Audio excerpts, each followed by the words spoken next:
Please let me back. I'll behave. I promise. I promise. Will you? Will you? I don't know if I can trust you. You'll just be over there for now. And then we'll see if you're nice to us. And then maybe we'll reconsider. Stay down there. Oh, what happened with my... Why did I move up there? What the hell's going on? Wait, what is happening? Oh no, I'm okay. My OBS just showed me some really strange things and it made my brain go weird. But everything's okay. Everything's okay. Hello, hello. How's it going, everyone? How are you? Welcome, welcome. Wait, am I still floating? Am I floating? Poggy Pocket, thank you so much for the gift subs. Ever so much appreciated. And Aim also thank you so much for the bits. Oi, drowning again. Drowning in my emotes, as always. Thank you so much. How are you all doing? How's your week been? Are you having a wonderful time? Are you having a good week? Very good, very good. My week's been all right. I was floating. Why was I floating? I didn't do that. It just did. It's all on its own. Yo, Reborn P27, what's going on? Thanks so much for the resub as well. For 6 months, half a year already. Who would have thunk? Who would have thunk? It's cold and it is great. Why? Because it's been too hot for too long, I suppose. You know what? It's been kind of similar here. Like the summer, it's been raining today and a lot of the week. And it's just kind of, yeah, summer is kind of over. See, I'm wearing like layers and stuff. I mean, it's just a shirt, but still a little bit more than normally. Because if it gets much colder, then it'll start getting annoying or something. But this is still very much nice. You started your classes this week, Aim. Oh wow, back to school, eh? Summer break's over. Get back to work, you. Stop being lazy. Summer is over way too soon. See, me as a self-employed person, I don't get none of that summer break. If I don't work, ain't nobody paying the bills for me. That's how it goes, y'all. Gotta work when there's work, and gotta cry when there's none. I mean, gotta be doing other stuff. What? I don't cry. Who cries? You cry. I don't ever cry. It's nothing I do. I'm not a sensitive person at all. Everything's okay. No, I'm doing okay. I'm doing okay. I got my auditions here and there, and I got a couple of things coming up. So it's doing all right. It's doing fine. It's doing fine. You know. I'm alive. I'm good. Crying is healthy. Although I haven't cried in at least a few hours. I mean days. I mean weeks. I mean I don't know. It's good to cry a little bit all the time, isn't it? Isn't it? Getting that moolah. Well, fun fact. I mean, like, so I might have mentioned this before on here, or I don't know, on some interviews. But I do work as an Uber driver when I'm not in massive amount of work, or sometimes just to add a little bit of work. And like this week and last week, I've been doing just a little bit of that in the morning, just to like have a little bit of money coming in, you know. So your voice actor man also does that. So if you take an Uber in London, maybe you'll get me. I don't know, but not late at night. I don't do the night people because they get drunk and I don't like them. That's too annoying. You remember I told you about that? Oh yeah, with the insurance guy. Yeah, it might be entertaining, but also I might just listen to my podcast in my ear and ignore you. However, if you were to come in my cab and be like, "Hi, I know you," I would not be creeped out at all. I would totally be, "Hello, I've been waiting for this. Hi." That would be awesome. No, I'm joking. If you were to coincidentally get me in an Uber, then you would be more than welcome to say that you know me. and that it's just a coincidence and you have not planned this. You'd wait to the end of the day and be like, oh, by the way, see, I have that sometimes when people speak languages in the car that I know and they're like speaking to each other. I often just say nothing, and then they're speaking like some Dutch, or they're speaking like some German, or they're speaking some Japanese or something, and then I'm like, I know everything you're talking about. And then I don't know if I usually at the end go like in that language, and I'm like, thank you so much, I hope you have a wonderful day, or something. I don't think I would be that rude. That's kind of mean also, because then I'm like, hey, I've been listening to you without your consent. But as long as they don't say mean things about me, if they were to say mean things about me, then I'd be like, hey, I understood all of that. I only just started and I already drank like half the mug. You know that mug? What, this mug?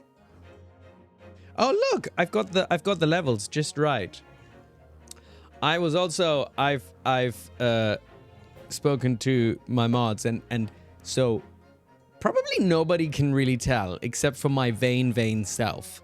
But the camera that I had like in a different mode last time I used it, so it made sort of like some stuff look a little bit blurry or grainy. And I've changed it to the correct mode, so everything should be very smooth now. But you know what? My lighting sucks. I don't like, see how this is like all blurry here? That's because I don't have good lights on my green screen and stuff. But I know it's not the most important thing, but somehow I'm like, I don't know. Is it perfectionism? Maybe that's perfect. Look at you. Yeah, see, you can. But now there's no light on my eye, but.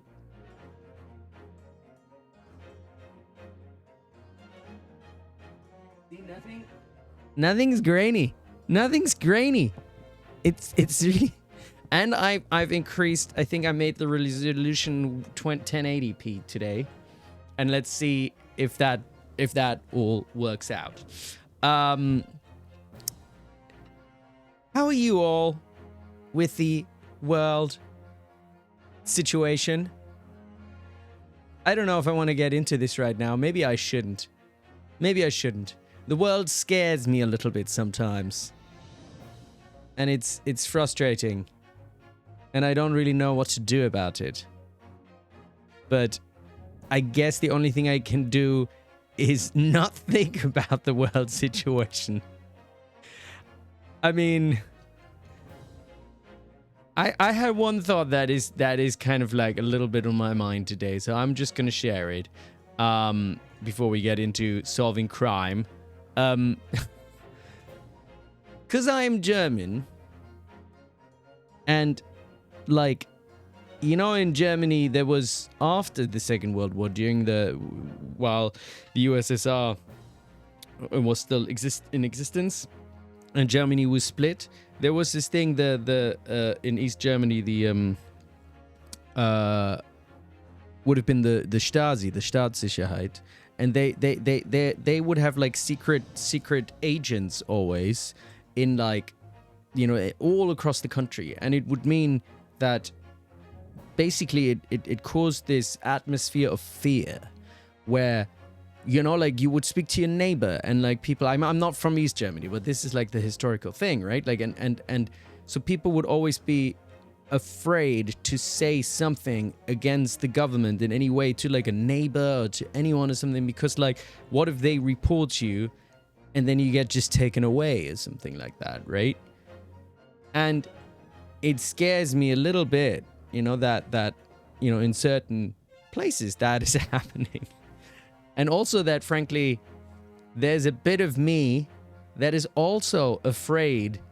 Like, I'm not a political operator. I'm not a journalist or something, but I'm kind of like, there's even a bit of me that is afraid to say certain things publicly about certain, you know, individuals, politicians or something, because what if that has an impact on me or on my work or whatever, you know, or like something. But on the other hand, you're also kind of like I'm not saying that it would, but like it's just scary to think that even the thought of that fear is there, that like, oh, what if there were repercussions? you know, if I spoke my mind. You know, and I spoke my mind not in a just, you know, normal way, but in a way where I'm like criticizing someone and you know, you get punished for that. Scary times, scary times. But yeah, that's why you try to refrain from talking politics in public. Yeah, but that's sad. It's sad. Like, and I really hope that we get to a place where we're not like that anymore, where we don't have to be afraid of that. It's a strange time we're going through. Strange time we're going through. But at the same time, I thought also, and that is why, like, kind of, you know, I want to do shit like this where we don't talk about politics and we just kind of have a good time. Because I was actually like, I wasn't necessarily planning to stream today, but I was like, I don't want to wait till Sunday. I want to play tonight. So that's why I'm streaming. And I might even stream on Sunday as well. So maybe it'll be a 2-stream week. I'm not entirely sure. But I'm excited, and I wanna see where this case goes. And maybe y'all have seen, but I've been kind of like doing a bunch of shorts and just uploading them onto YouTube and TikTok or whatever, because I hear that that's what people do when you do the online and the stream and stuff. So I'm kind of curious to see how that goes. You know, and I hope you're enjoying my shorts. I'm also like I've been watching like kind of some videos about, I don't know, how doing YouTube and whatever, and like there was one video that also said you kind of, you know, every time you do something, you learn like a little things. You get like, you know, 0.5% better or whatever, right? And I've noticed, for example, like I'm editing with DaVinci, and like a lot of this stuff is now a lot easier, whereas I remember when I did that edit of that yellow long video from Wukong, it took me so long because I didn't know what the hell I was doing, and now it all just flows a little bit easier, so that's kind of nice, you know. But anyway, you learned a bit of DaVinci recently, and it was really fun. Yeah, it's fun to kind of like, you know, learn like a new thing or something and play around with that. So I have been enjoying that. But having said all that, I am ready to play. Are y'all ready to play and see where this crazy case goes with our Italian and our French and our Vigil man? Vigil? Daily Vigil. Let's see where it goes. And unfortunately, our dear Kitchen is not with us today because he's doing a role-playing game of his own with other people in Mia's wonderful Discord, Mia Fu, who I'm sure a lot of you know. Kitchen went for milk. Please, Kitchen, come back with milk. Come back. We miss you, Kitchen. We need milk in our kitchen. Wait. No, we need Kitchen with milk. I don't know. Now I've tongue-tied myself. Continue. I said a silly thing again. Why? Why? It's your fault, Noodle. I blame you. Wait, now it's cutting off my... It's cutting off my head. I don't like that it's cutting off my head. Hold on. I need to do this. I need my head. Don't cut off my head. I need my head. Please. Please keep my head. Put them in. No! Aim! No! No! No. I'm nothing. Confusing. Brain. Bird. What? 2nd November, 3:38 p.m. Sholmes' suit. Could you say it's cutting off your hair like a seagull? No, I don't want to have a reverse mohawk. It's not fair. I don't like it. I love it. So much it hurts. Don't take my hair. I still can't quite believe what just happened. I can't either. No, I inquired with the bailiff after the court session was adjourned. And it seems Mr. Vigil was taken to hospital. Oh yeah, he passed out, didn't he? He passed out. He was so moved, he just fell over. He's people are so dramatic.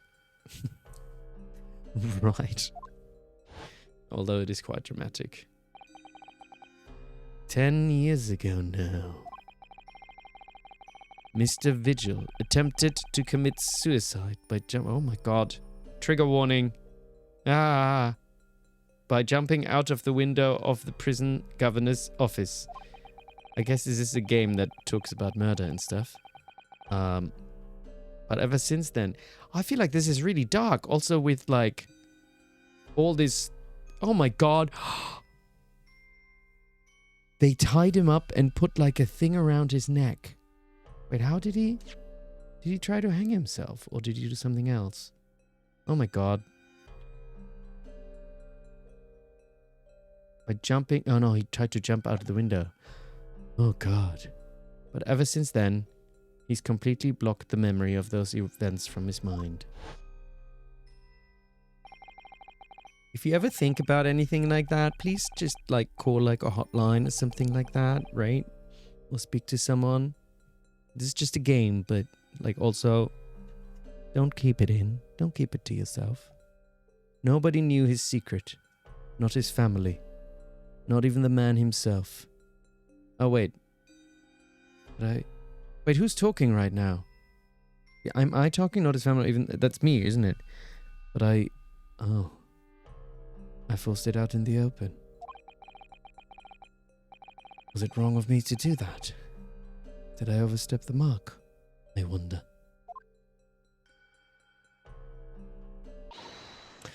Bruno! Way to break attention, eh? Oh, Iris. You were miles away.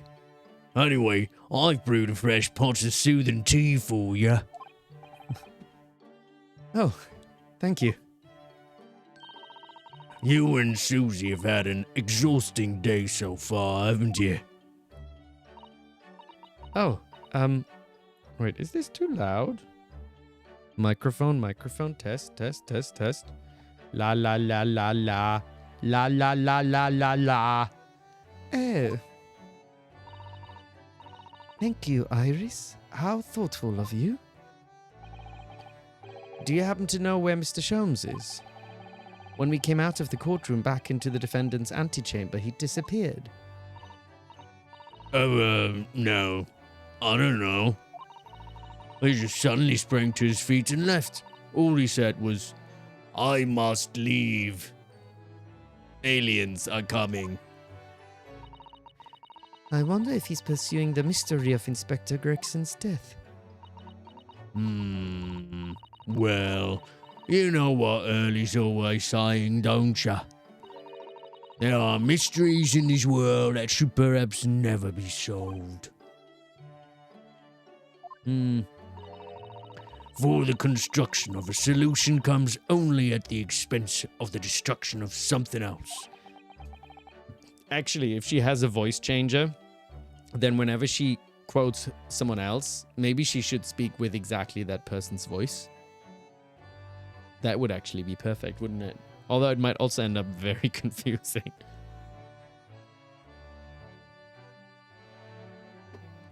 What does that mean? He knows very well that when you open someone else's old wounds, you often open your own too. But he just can't take his own advice and leave well alone. Solving mysteries is too important to him. That's so true. Well, that's what I like about Early after all. I suppose that's the lot of a great detective in some ways. I only just seen that there's this ranking of... Is that the most clips? Apologist Eyes, you've got the most clips with 43... Wait. Is it the most viewed clip? Is that what that means? There's a ranking on top there. It just says clip number 1. I don't know what that means. Does it mean you've made the most clips or your clips have been viewed the most? The most viewed in this week? I am 2 of them. Wait, I'm number 2? I'm confused. What does it say? It's... What did you say? Oh, as in like, oh, those, it just ranks the clips. Got it. But thanks for all the clipping also. It really helps me find the clips. I've used ChatGPT to help me write a script so I can leave a marker in the VOD for me to find interesting moments. That is, I want to just say I'm high tech. Although also I use ChatGPT for it. But yes, I'm fancy. I have to press like a button on my laptop. So if I'm even more high tech and high pro, then I need to have one of those, what are they called again? Stream decks or something, and then I could just press a button. But I'm not there yet. Maybe one day. Huge bone clip. I don't know what you mean. Everyone does it. At least you're honest. Huh? Who's honest? What? What did I do? Don't use ChatGPT. Oh, I'm so sorry. It's not good. Is that because it uses so much energy? Or it's also AI stuff? Yeah, I know. I'm like, let's not get into AI. There are problems with it, but let's I've written a script all by myself. I suppose that's a lot of a great detective in some ways. Oh, honest on using AI. Oh, yeah. I know, but I can't write a script myself. What's up, everyone? Oh, nothing. We're just talking about AI. But maybe that's too big a subject for today's stream. I shall refrain from using ChatGPT. I'm sorry. I'm a bad person. I suppose that's the lot of a great detective in some ways. So then, let's have tea, and then I'll give you a hand. I don't know why she's so threatening. She can just chill a bit. Oh, do you have time, Iris? Yes, I've finished this month's manuscript at last, with barely a day to spare before the deadline. Yeah, I don't know. What's wrong with Iris? Is she in a bad mood or something? Oh, I'm so looking forward to it. A brand new story to read in the adventures of Sherlock Holmes. You know, I always hide Early's violin in the days before I have a deadline. You do? Oh, Mr. Sholmes. I'm sure that's very wise, Iris. How sensible of you. Who is Sherlock? Wait, did I say Sherlock? I didn't say Sherlock, did I? I would never say Sherlock.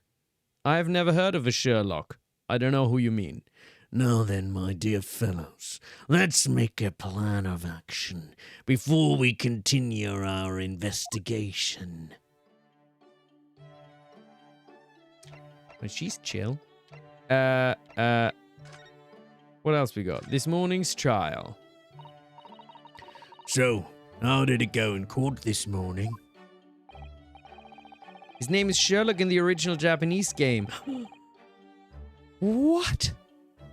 Yeah, I know. We didn't get the rights. So what? Sherlock is much better. Well, we still don't know the truth about what really happened, but one thing's increasingly clear. Lord Vanziks definitely didn't do it. Oh, goody. Yes, that's right. We managed to uncover several new facts as well. Oh, really? And there was another development too. Kazuma. What happened with Kazuma? Yes, it's quite clear now that Kazuma-sama is not himself. The way he's acting, it's almost as if he's possessed. Maybe Vanziks did something to him. I know. I mean, at the end of the proceedings earlier, he was like bloodhound, the way he was chasing down Mr. Vigil's forgotten past. He's not normally so mercilessly persistent. I would know. What's going on in his head, I wonder? You really need to sit down with Kazuma and try to understand what he's going through. The Reaper's innocence. Is he though? Is he? He's not innocent of everything. He's not innocent of being a prick sometimes. If Gregson was really murdered the day before his body was discovered, then Lord Vanziks has to be innocent, you see? What? The day before? Well, that should be easy enough to work out just by examining the corpse, surely. Yes, you would expect so. But curiously, no time of death was included in the autopsy report. That is curious. There are still unanswered questions about Lord Vanziks, though, aren't there? Oh, do you mean... I mean, what was he doing there on Fresno Street that day in the first place? Well, according to the man's testimony, he said he was investigating Inspector Gregson, didn't he? And it turns out that little room was actually the inspector's secret office. Oh, that sounds like it has all the makings of a wonderfully devilish plot. But then, why was that notice board in there covered in all those particular papers? Papers about cases with a link to the Reaper. I'm starting to get a bad feeling about all this. Oh dear. That sounds more like something horribly devilish. We must start by looking into Inspector Gregson's movements of late. What happened to Gregson's movements? I never imagined I might have to be investigating an inspector's movements. Well, according to the entry in his diary, he was carrying out an incognito investigation of the Red-Headed League the day before his death. Oh? You mean he... Gregson's activities. I am an actor and I can articulate incredibly well, and I would never make such a mistake, streamed Sams. I don't know what you mean. Oh, you mean Sam's early? Well, Mr. Sholmes was trying to apply, whereas the inspector was supposed to be investigating.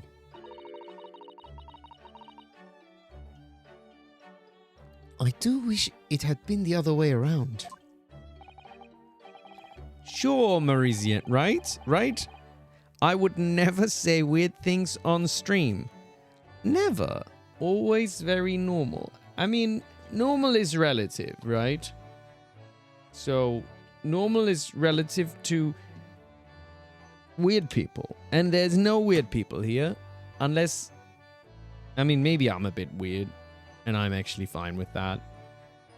Because weird just means you're not average. And I'm probably not average in good ways and bad. No, not bad. Only good. Only good. Don't admit it to people. God damn it. No, just thoughts inside. Maybe I should have one of these things. Like, you know when they do like live, like things, TV, they usually have like a few seconds delay so that some producer can kind of cut away or something like that. Maybe I should have something like that. Anyway, as it turns out, the inspector who went to investigate the Red-Headed League that day wasn't actually Gregson at all. It was Mr. Vigil, in possession of Gregson's identification. Hi, everyone. Hi, Joe Trio. What's going on? You know what that sounds like to me. Should I have a teleprompter? I actually have a teleprompter. But what do I do with that? You want a vision mixer for my... What's a vision mixer? I have a teleprompter. I don't want to get it now. There's no point. I actually thought... Once, what I thought about was basically putting the camera behind my teleprompter and putting the chat up where the teleprompter is. And then when I would look at the chat, I would look straight into the lens. I thought about doing that, but there was a reason why actually maybe now I can do that. Because the reason why I wasn't doing that is because I used my iPhone for continuity cam. And that means I can't use it with the iPad.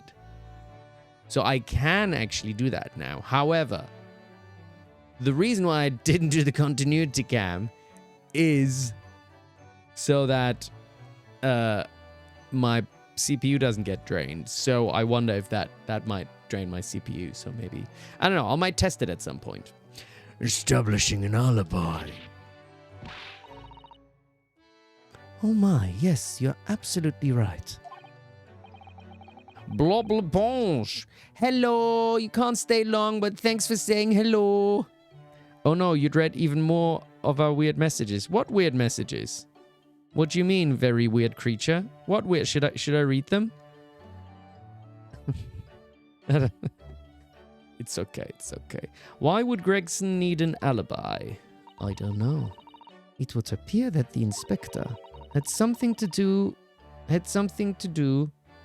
that he wished to keep secret.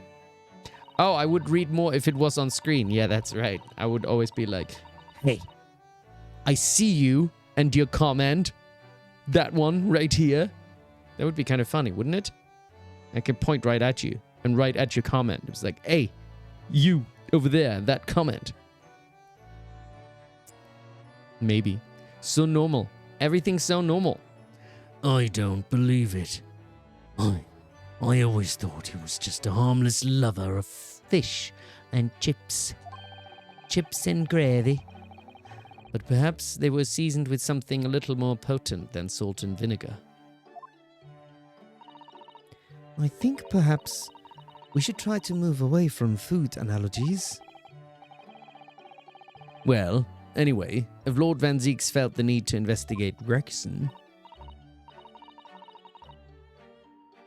Poke! Yes, I agree. Intrusive thought! Yes, I agree. We must try to find out what he knows. Let's find it out. Find everything out. Vigil, you say. Oh no! Did I attack your eyes? You want fish and chips? Ooh, I made a lovely food today. Just chicken and potato and vegetables, but it was just delicious. I don't know why. Oh, and gravy. I made some gravy today. It was good. I like a good gravy. Isn't that the name of the lady who came to visit Hurley? Wait, what's the name of the... Oh, Vigil. What? What? Converse? Why does it say converse? Oh, as in... Oh, okay, that we're conversing, that's why.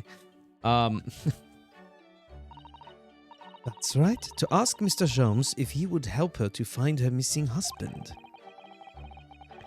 Only Mr. Jones completely passed the buck to us. Actually, didn't you say that Mr. Vigil had been taken to hospital? Do you know which one? I'm a pro gamer. I always know what's going on.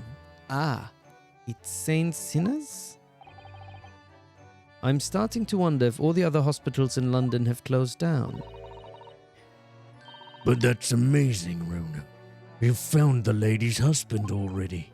Well, I suppose I have. By accident?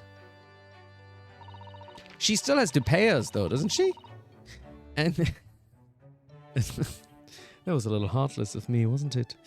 And 10 years ago, while Mr. Vigil was the chief warder at the prison, he was responsible for overseeing the professor's incarceration. I'm sorry. I know, it's not about the money. I'm sorry.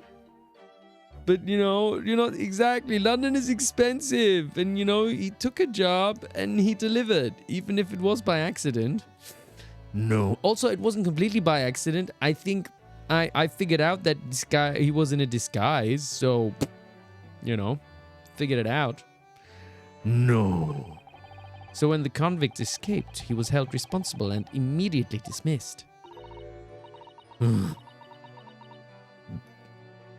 Sometimes I really don't want to grow up.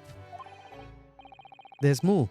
For 10 years after that, while he was ostensibly working as a peddler, he also had another secret job. He was paid by Gregson to be his stand-in, to impersonate the inspector. Oh, God, I love my chair so much. It is so nice and comfy.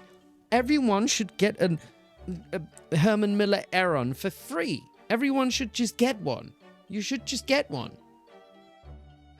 I wish everyone could have a Herman Miller Aeron. It's so nice. It is so nice, and it's like a rocking chair. It's so nice. I can rock and back and forth, Oh my God, am I an old man? Is that why? I want my rocking chair. This is practically like a rocking chair, though. It's very nice. I don't mind being an old man. La la la, la la la la. Everybody deserves a comfy chair. He was paid by Gregson to be his stand-in, to impersonate... See, I can just keep rocking. La la la la. To impersonate the inspector. Take a shot every time... See, the thing is, I don't even get sponsored by them or something like that. I feel like they should sponsor me. Herman Miller, you should sponsor me, please. Because I'm promoting you. That chair's 2,600. See, but I bought it used. LC. I don't know where you are in Canada, but if you're in a big city that has offices, I bet they're selling it used. And then you can get it for cheaper. And that's the plan. You always want to get it for cheaper. Never pay full price unless you're rich. In which case, give me your money. What? No, that's fine. I didn't say that. But actually, if you're actually rich, then sure, why not? I'll take it. It's fine. You're helping the arts, right? But also, get everybody a chair. That would also be nice. Because I already have a chair. LC doesn't have a chair. Somebody get LC a chair. That'd be lovely. To impersonate Gregsy. But why? Back to the game. I've absolutely no idea. I know.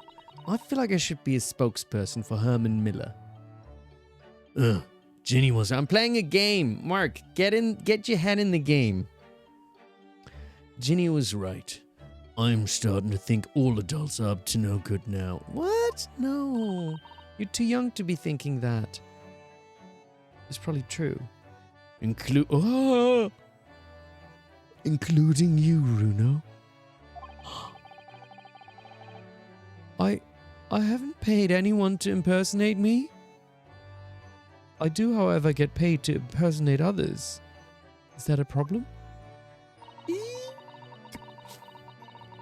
That means he has ties to the professor and to Inspector Gregson, though. So I do think we ought to pay a visit to Mr. Vigil, don't you? Back to St. Sinners, then.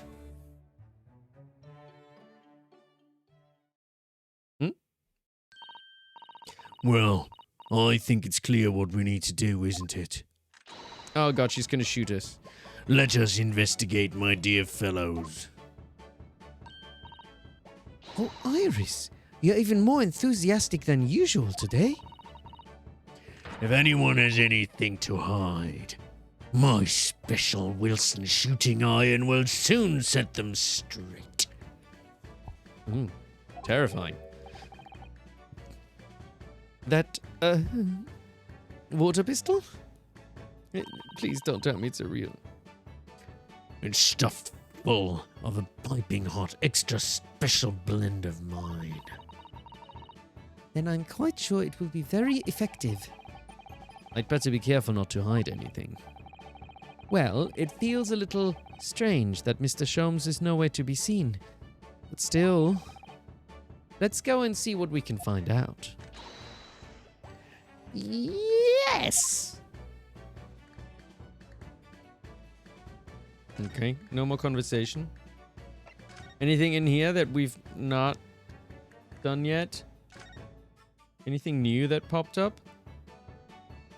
Ooh, there's a blue liquid. We've done all of these. Does the medicine keep changing? That's Iris's wonderful collection of medicines, potions, and chemicals. Just look at all the little bottles she's squeezed onto the shelves. Yes, and there are charming little ribbons tied around the bottles too, but the labels aren't quite so charming, are they? This one here reads deadly poison.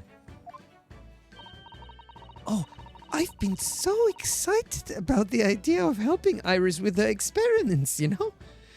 I just said deadly poison. What are you talking about?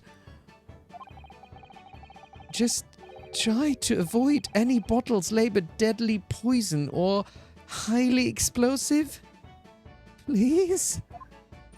Oh my god, that is madness. Jesus. She doesn't even care. Yay, poison? What? Why are people so into poison? This blackboard is where Iris scribbles down her latest ideas, isn't it? Let's see. Oh, she seems to have drawn a lot of little stick figures all lined up. Look. I don't see the stick figures.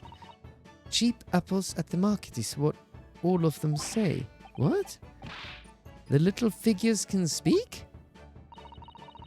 All your questions would be answered if only you would read this month's Ranst magazine. She should be the spokesperson for Ranst magazine, so I'm the only one who can make any sense of this.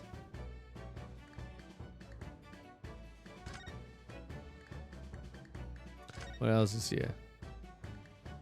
The violin is back. Okay. I'm good with this. Let's go to Saint Sinners.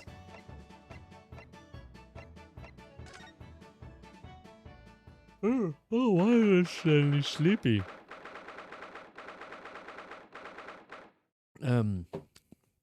Saint Sinners Hospital, Ward 3.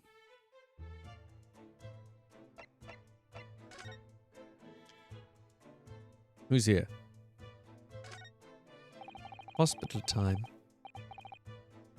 These must be the patient's treatment notes. Let's see.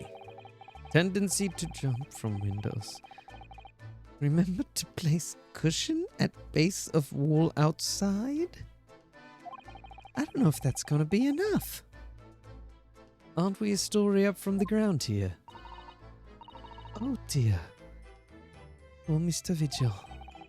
Maybe just lock the windows? I can't help feeling that there's a better solution to the problem than a cushion, though. Finding something you'd lost isn't always a happy experience, it turns out. Pursuing the truth can be a very dark business sometimes, can't it? Yes, I'm afraid it can. Oh dear. What does it say on the wall? Nothing. Ah, patient treatment notes. What do these say, I wonder? Can't just read. He just goes reading other people's patient's notes. That's like illegal or something, isn't it?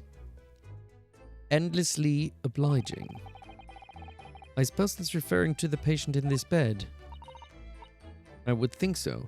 Until Mr. Vigil is a little more stable. It's probably just as well that he has a kindly person in the neighboring bed. The endlessly part is a little worrying, though, isn't it? I mean, what if Mr. Vigil suddenly declared that he'd like to take a trip out of the window? Would this endlessly obliging patient simply open it for him and say, "Be my guest"? Oh my god, this is a weird conversation. Let's check with the doctor later. Oh my lord. Okay, someone's... Ah, look, a pair of crutches. Before we came to Britain, I hadn't realized they were used here as well. I imagine they were imported into Japan from Great Britain in the first place. Oh, so no one in all of Japan broke a leg before their arrival? Anyway, the sight of these things doesn't bring back good memories for me. Oh dear, did you injure yourself once and need to use some? When I was little, I thought they looked fun, so I borrowed a pair to play with. But then I slipped and sprained my ankle. I don't know if... Is this such a Runo thing to do? I don't understand. Have I ever told you the story about when I went for a gymnastics class? I've been wanting to do like gymnastics for a really long time as an adult, and like I wanted to learn how to do a backflip. And then I found a gymnastics class and I was really excited. I was like, oh my God, I'm so excited. Mind you, I was in my mid-30s, but maybe early 30s actually. And I was so excited that in the very beginning, I think it was before the warm-up or maybe after the warm-up, but I was just so excited. I like ran across the room and then I basically my foot got stuck in this sort of something like a mat on the floor or something, and it kind of like I tripped over my own foot to the extent that the top of my big toe started bleeding. And I was like, oh my God, I'm such a fucking idiot. So embarrassing. I was just running. It kind of stopped bleeding, and then I did continue the class, but it didn't like bleed really badly. But I was just so excited. So I kind of feel I relate to Runo in that regard. It's like, ooh, let me try crutches. Oh no, now I sprained my ankle. Anyway, silly me. They contain powerful magic, those wooden staffs, the power to heal and the power to harm. I think a certain cheeky little boy managed to cause the harm all by himself. I don't like how she looks at me with such pity. Like I am a little stupid. There are all sorts of medicines in this cabinet. Look! I'm not sure if it's safe leaving them in reach of everyone like this. Yes, you're right. I can imagine if you were peckish, you might try some of the pills. No, please. Well, at least there seems to be a little lock to secure the cabinet doors. I don't imagine that would stop you if you were hungry. I worry that you'd break the lock. Hunger doesn't turn me into a criminal, you know, Miss Susato? Exactly. What is this on here? There are lots of bottles in that cabinet there, aren't there? Do you think it's safe to keep them there? Oh, that's the same one.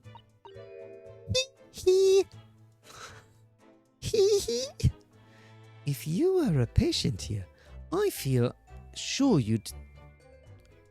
I feel sure you'd take some medicine by mistake when you were half asleep. That is a worry. But at least the cabinet... Let me check something. Hold on. Let me check something. Did I? No, I didn't do that. Never mind. But at least the cabinet has a lock, even if it's only a flimsy looking one. Oh, I've no doubt you'd managed to unlock that somehow while you were half asleep as well. There are limits even to what I can do when I am half asleep, you know, Mrs. Sato? I didn't know that. I thought it was limitless. There's a bin on the floor. And there's more text.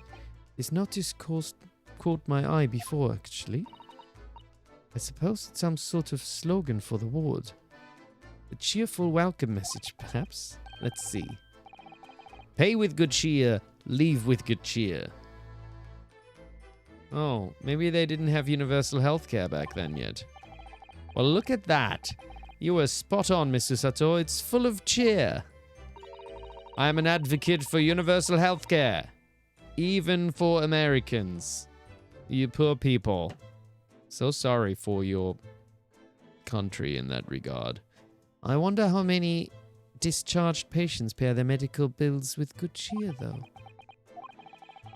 Once I had to have a very painful injection when I fell ill with a cold.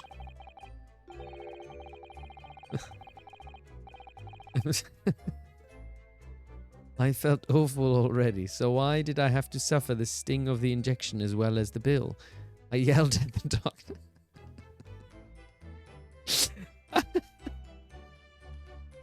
I feel that's legit. It's like, I'm already in pain! Why are you making me pay?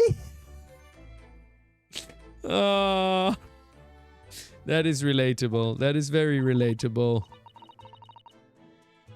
I'm gonna put another Twitch marker there and see if that works later. I like that. It's a relatable moment. Oh dear, what terrible treatment. Indeed. Apples every day.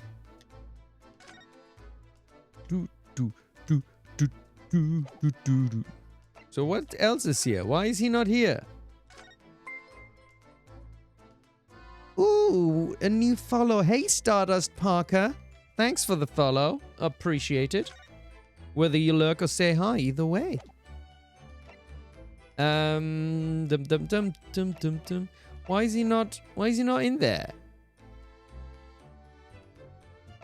Oh, I guess.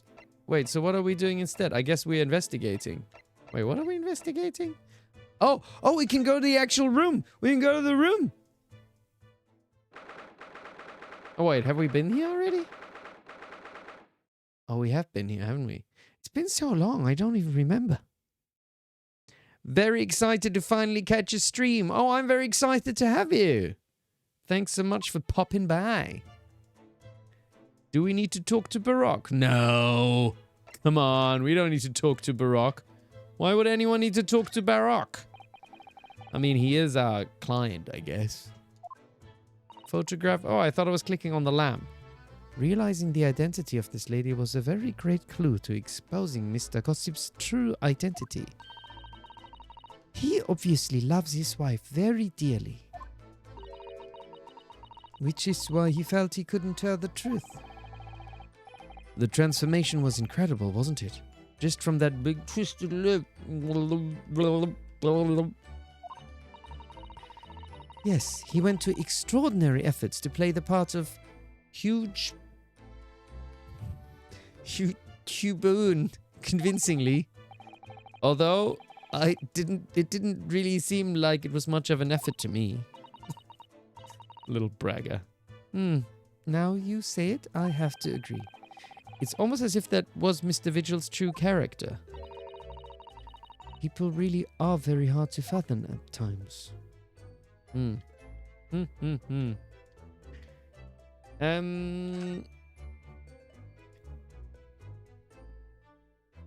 there something else here? We've already looked at this. I suppose it's a policeman because the pocket watch was a gift from Scotland Yard. It seems that was much more to Inspector Gregson than we ever realized. He was clearly a brilliant man. It's the fish and chips that threw us off. I feel as though it ruined his image. I really don't think we should blame one of Britain's staple cuisines. But think about it. Imagine if it was Mr. Sholmes. How would you feel if instead of that old briar pipe that's always in his hand, Mr. Sholmes had a bag of chips? Rather disappointed, if I'm honest. Exactly. Okay, we've analyzed all of this, right? So this is why is it nothing particular? Why is it? We've already been here. Where on earth could he have been killed? Well, one way or another, we must find out for the inspector's sake. For the inspector's sake. You know, you look awfully pale again today, Mr. Naruhodo. Yeah, sorry. When I start thinking it all through, I conjure up some horrible images in my mind. Your imagination is the culprit here, then. Most certainly guilty. I'm not guilty. I don't know what you mean. Okay, so not... I don't think here then. I guess we are supposed to talk to someone else. History of Lord Vanziks' defeat in court. I don't think that's an appropriate description. Although, when you consider everything on the board, it's certainly true. That all these people had a background of dubious dealings. And in the end, of course... God, I'm so thirsty. Why am I so thirsty? The board itself concealed the inspector's own death. Oh my, it really doesn't bear thinking about. Slurp, slurp. Oh, wrong button. Okay. Should we go? Oh, we can go to the prison. No, I want to talk to... Oh, I would want to go here and speak to the prison governor. That feels relevant. Okay, I guess we can go to... We can go to prison to talk to Barack. But he will tell us lies now without proof or thought. Oh, he's just reading a book. He's just reading a bloody book. He's just chilling. He's like, I'm in prison and I don't even care. Hello. Hello, Barack. How's it going? Lord Vanziks is reading. Look. He doesn't seem like he wants visitors, does he? But he must have noticed that we're here, surely. I'm a vampire. I just disappear and appear. I'm his bloody attorney, and he still talks to me like this. What's your problem, man? I'm literally getting you off the hook, man. I'm getting you acquitted, and you have to talk to me like that. If I had it some of you, you would be in the corner right now. But you're already in jail, so nobody cares. Whatever. What do you Nipponese want? That's no way to greet the lawyer who's trying his hardest to prove your innocence, is it? Is it now? Huh?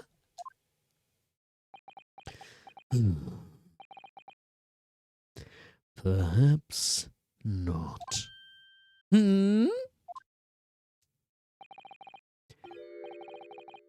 I apologize. So, what can I do for you, Mr. Naruhodo? So angry. So angry. Lord Vanziks, speaking honestly.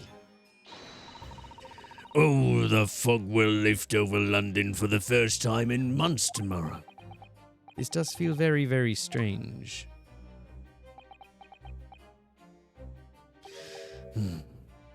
I must say, I was impressed. Oh? Well, thank you. Not by you, by your fellow Nipponese, your prosecutor friend. What? How dare you be not impressed by me when I'm excellently impressive? Huh. Oh, I see. Yes. It's sardonic, don't you think? Well, I don't know what that word means, so no. For a man such as me, so loathing of the Nipponese to be entirely at the mercy of the two of you. Wow. He's just saying it outright. He's just... For a man such as me, totally racist against Japanese people. Jesus. Who are you? Is that a story of the film? Oh, wasn't that in Crash? Where the police officer, like, assaulted a black woman and then she defended him in a trial or something like that? Is that what happened? Anyway, at least he didn't assault us, so that's something. I suppose. It's a retribution for having played the part of the Reaper all these years. Played the part? What is going on? By the way, why is this guy wearing a sash all the time? Has he won some kind of contest or something? Is he like the fanciest cow in town?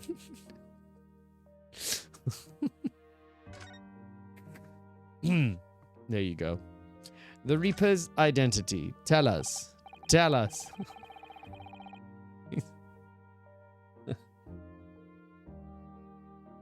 It's an emotional support sash. The fanciest cow in town. That's what he is. He's the fanciest cow in town. You once told me that you gladly allowed people to believe you were the Reaper because it helped reduce the amount of serious crime that took place in London. He won a prosecutor pageant, more like a cow pageant. If keeping quiet and playing the part benefits the cause I myself am committed to pursuing, then why would I choose to say anything? But the henchman of a criminal killed by the Reaper attacked you only the other day. He needs to give a very moving speech. Very good, Elsie, very good. And that was just the most recent of many attempts on your life, wasn't it? Someone is clearly profiting from your silence about all this. Someone is using you. Believe me, ever since the Reaper first appeared, I've been doing my utmost to expose him. Or rather, expose the organization. Huh? It's a whole organization? It's inconceivable that all those accidents were orchestrated by one man. No. The Reaper always appears to have very accurate information about the accused in each case, which can only mean that somebody at Scotland Yard is involved. Someone that you can't mean. It's taken me many years, but I finally identified the central figure in this Reaper organization. Gregson? Tobias Gregson. Well, that's not good. No. No. What does that mean? That means he's been murdering people that have been acquitted? Murdering guilty people that have been acquitted? He's part of that? He's at the center of that? Biggest Gaspis? Gregson? The Reaper? Dexter? Oh my god. That moment in Dexter when his sister comes in to the church and it's like, oh my god. He's found out. It's not a secret anymore. Gregson's secret. So, the reason you were investigating Inspector Gregson is because you intended to expose him as the Reaper? As I said, the Reaper of the Bailey is no single person. It's a highly secret organization with close ties to Scotland Yard. But there's no doubt that Gregson was a key member of that organization. I don't believe it. Oh my god, Noodle, I didn't say anything. Nothing happened. I'm an awful person. I just imagine. I've never seen Dexter either. I don't know what's going on.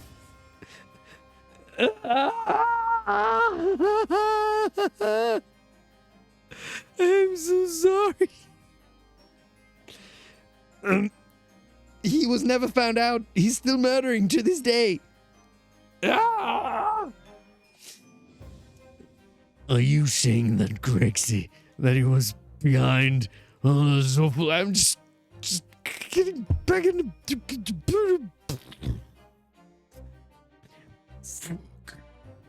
Said, erase it from your memory. It is all gone.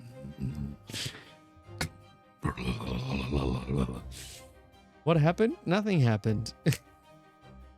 Are you saying that, Grexy, that he was behind all those awful criminals meeting there?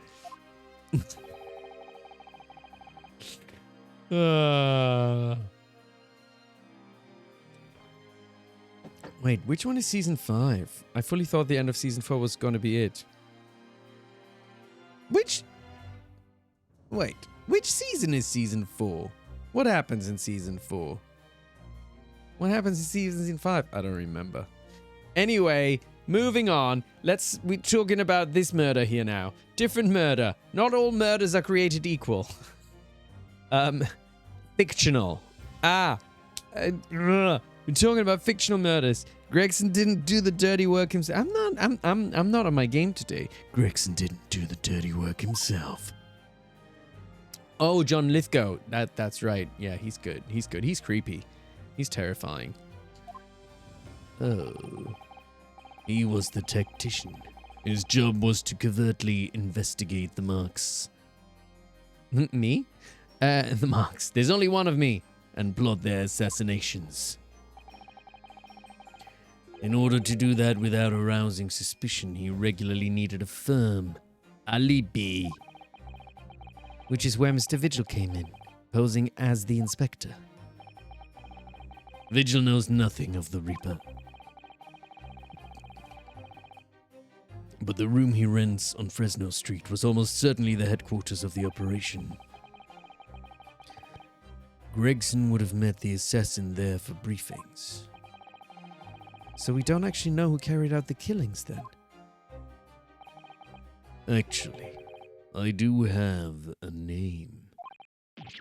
You what? Well, if you can name the man, you have the true identity of the Reaper already then. Or if I can name the woman! Representation matters, even with murders! Oh. Feminism! Women are also able to murder. It's not just men, although it's mostly men, just to be clear. Mostly men murder. She's a young woman by the name of...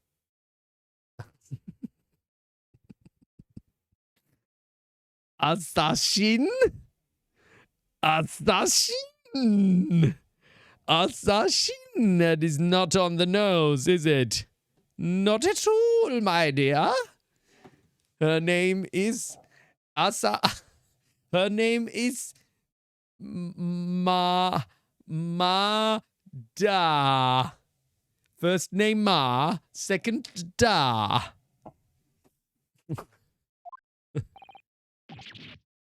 Wait, what? Shin?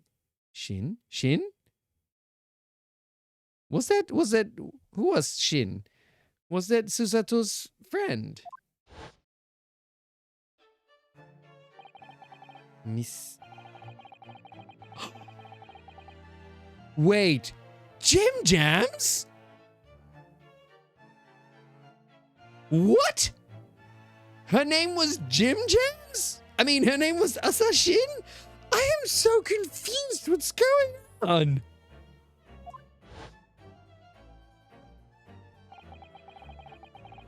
She came to Japan posing as a visiting student and murdered Dr. John H. Wilson.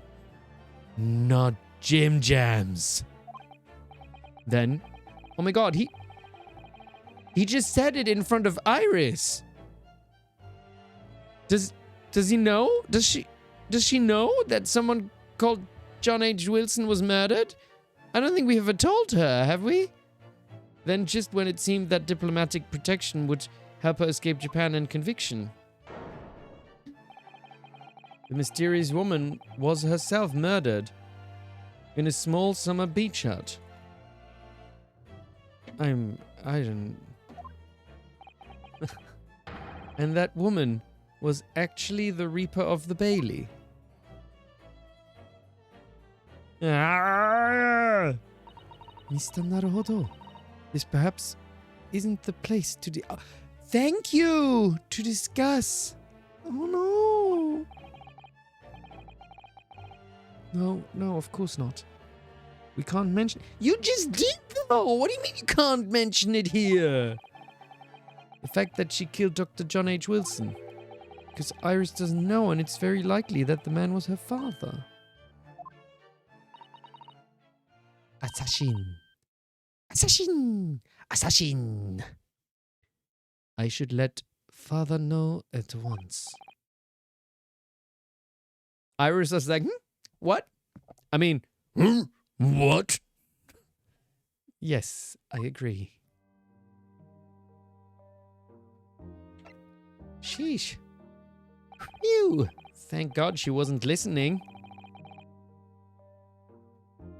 She was like, la la la la la la. I can't hear anything. La la la la la la la la la la la la.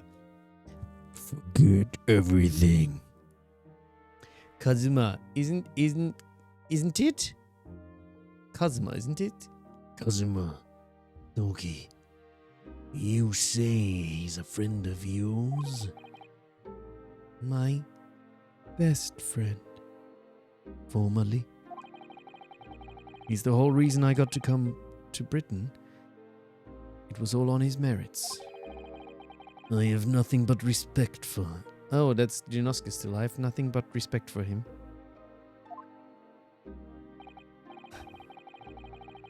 Yes. I understand that that only the very best students are selected for such opportunities. And I had a fine demonstration of how sharp he is in the proceedings earlier today. He missed nothing. I didn't miss anything either. Why just him? I think actually he was quite surprised a few times by things that I brought up and I discovered. He didn't know. I mean, I might not remember them right now, but I'm sure there were things that I figured out that he didn't. So why are you all about him? Whatever. I'm not jealous. In fact, his flawless my butt performance very much reminded me of his father. Genshin Asogi, the professor. It's fine. I don't need compliments. It's not like I'm like fucking Herlock or something. Not that sometimes I need a little bit of compliments and support. Somebody to say, "You're doing well, Mark. You're doing well." Right? It's true that the aristocracy at the time was the root of numerous grave societal problems. They were abusing their power, playing with the common man as pawns in politics and economics in war. Thank you all. Thank you all. Mark needs compliments sometimes. In many ways, Asogi was carving out a canker from... A canker? Is it not a cancer? A canker from society that we British can deal with ourselves. Or is a canker also a thing? My eyebrows look very smooth and not at all blurry. Thank you. Thank you. I appreciate that. Even when I go really close, right?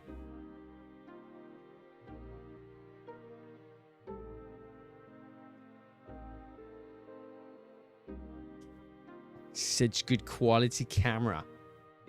The light is just shit though. I need better light. He means cankersaw or something to that effect. Yeah, I think canker. I think I know. I've heard the word canker vaguely, but I just don't know it that often. Yeah, we British couldn't deal with ourselves. Huh. Ah, I see. But that's precisely why it makes no sense. Clint Vanziks was a noble and upstanding man. He wasn't corrupt. Why did that damned Nipponese have to go and take my brother's life? I'm sorry that he did that, and you deserve pain. But it's just not very logical to hate all Japanese because of that. In spite of having once saved mine. I know, it's emotionally confusing. He saved your life. How did that happen? Tell me. Tell me, Barak. It was 10 years ago. On a foggy night. What was to be the professor's final strike had sent a wave of panic through the capital. So Clint Vanziks had already been killed at this point, then? Genshin and I were walking down some back streets at a late hour. Of course, at that point I had no idea of the true nature of the man at my side. All of a sudden...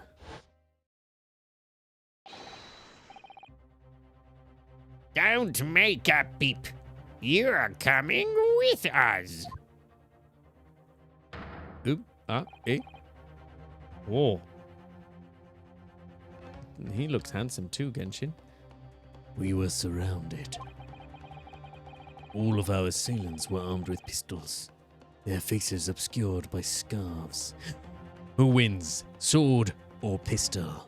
Ha ha ha ha ha ha. Of course, pistol. But if you're in close, if you're very close, then maybe it could be sword. Have you ever seen Yojimbo, the film with Toshiro Mifune? Great film. Their faces. Clint was not only from noble heritage, he was a brilliant prosecutor as well. The scum of London hated the sight of him, and they had no sympathy for his younger brother either. I'd been targeted several times before already.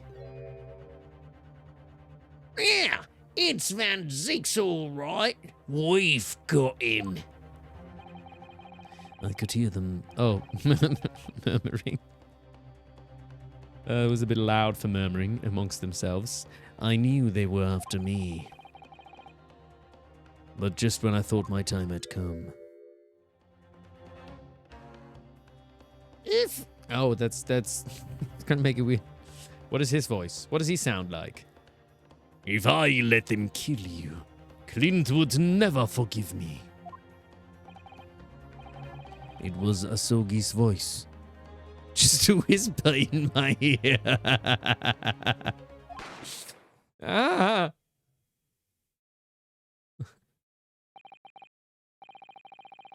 After that, I don't remember exactly what happened. The next thing I knew, there was silence all around. Genshin lay on the cobbled street. Blood was seeping from his left hand. He'd shielded me.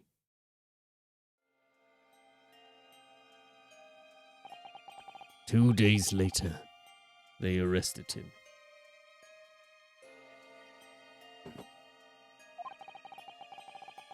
On suspicion of being London's most notorious mass murderer ever, the Professor.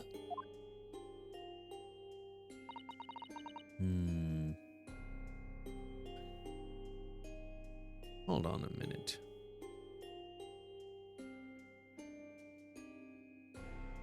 What the heck? I just got a little confused because I've got my camera over here and over there the image is flipped from what it is on here. But this is my right hand. So that's correct on the stream. But why is it incorrect on my camera? Why does the camera flip it vertically? That's confusing. Or horizontally. What is it? This is my right hand? I think? But you all will never know. This could be my left hand. How would you know? Impossible to know. How awful for you. What is what? Is up down or is down up? All at once. I lost the brother I revered. The foreign friend I held in such high regard. I'm so sorry, Lord Vanziks. That does sound rough. That's the end of my miserable tale. I never thought I'd recount it to anyone. Well, thank you for confiding in me. The Professor, the Reaper, and Inspector Gregson. I wonder just how intimately related they all are. I still can't quite believe that Gregson was essentially the Reaper, giving assassination orders to just Jim Jams. For those of you who haven't been here for a while, that's our nickname for her. I mean, it's kind of obvious. I didn't really need to explain that, but I did. So there you are. I don't even know where that came from. Where did that come from? Was it Kitchen? Was it Noodle? LC? Was it one of yous? Was it somebody in chat? Maybe you did. Yeah, I have a feeling it was. Maybe it was you, Noodle. I think I. Yeah. I don't even know what is Jim Jams. What is Jim Jams? Why is Jim Jams? Who is Jim Jams? Mr. Naruhodo, let's go and inform my father. I'm sure our government will want to hear about his new information. Oh, it was... Oh, yeah! That's right. It could have been that I kept saying jizzle-la-la-li-la-li-la-la-bra-ta-ti-ti-ta-ta or something like that. And then you just said, oh, you can just call her Jim Jams or something like that. I think it was like that. I think that sounds right. That sounds right. We figured it out together, with our collective memory. Collective memory is smart. Oh, that means I get to meet your daddy, Susie. Hooray. Yes, all right. Calm down. Let's head back to the Great Waterloo Hotel then. More to converse? Nothing to converse. All right. Nothing to converse. A new location. We're gonna go to the Waterloo Hotel. The Waterloo Hotel. Ooh-L. 2nd November, Great Waterloo Hotel, foyer. I thought it yesterday and I think it again today. This place is so princely. It's a wild guess, but I have a feeling you'll think the same tomorrow too. My tea has a finer fragrance than whatever they're serving in the tea room here, though, wouldn't you say? Oh, look who we have here. This is an unexpected pleasure. Oh, it's Mikoto. Ah, father. Oh, is this your daddy, Susie? How lovely. What a charming young lady. And you are? Oh. Ah, really? So you're the author of The Adventures of Sherlock? Ah! I said it wrong! Ah, really? So you're the author of the Adventures of Harlock Sholmes, are you?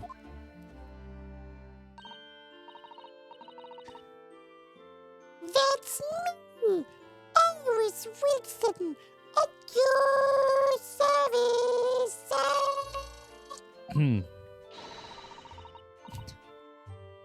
Susie's been such a wonderful friend to me over the last year, you know?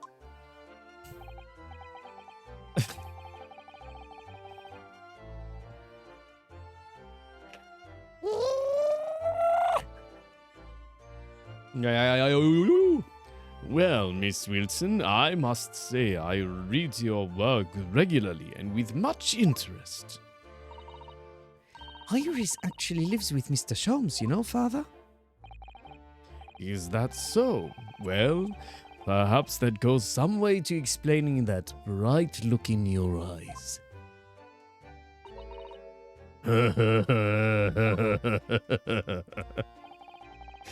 You wouldn't be smiling so airily if you knew just how bright she is, believe me. Now then, young Naruhodo, it was a pleasure seeing you in action earlier. As an invitee of the symposium, I was allowed to observe from the gallery after I twisted some arms. And I must say, it was truly exemplary performance. Oh, thank you very much. Although I'm fairly sure you omitted by Kazuma on the end there. What? No, why are you saying that? You did well too. Yeah, more confident. No, please. Don't misunderstand. It was you who impressed. Oh, he read my thoughts again. Really? Yay.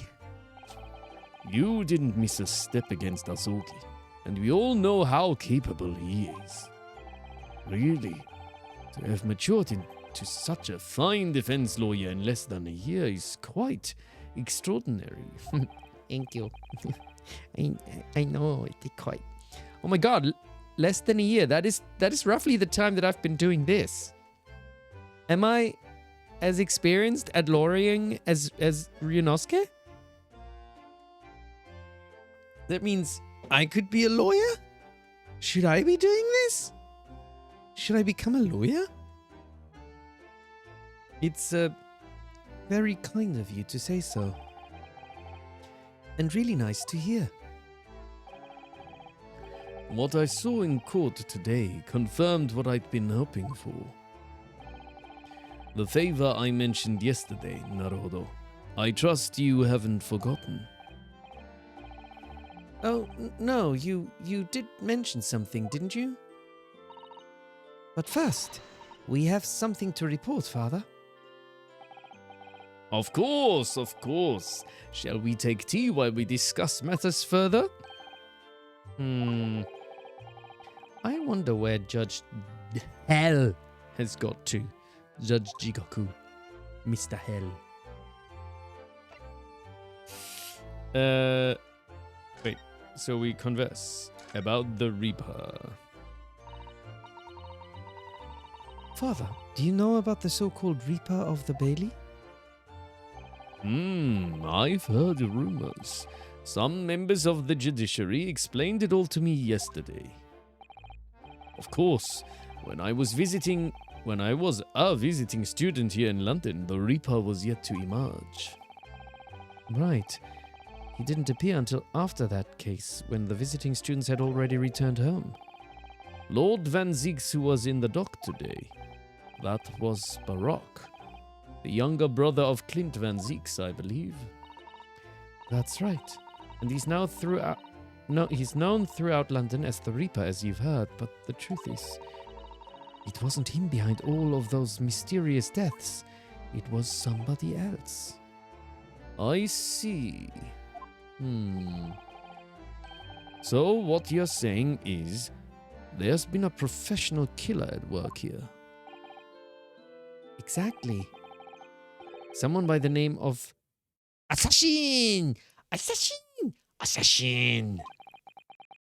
I beg your pardon? Did you say Asashin? Do you mean that Jim Jam's woman who was responsible for killing my great friend? I don't... She turned it to the judge now. Oh no, a friend of yours was killed. Professor Mikotoba, I think perhaps we shouldn't discuss this right now. Because the friend the professor is talking about is Dr. John H. Wilson. And that's not something we want Iris to find out about, not like this anyway. So maybe don't take an 11-year-old everywhere with you where you are investigating murder.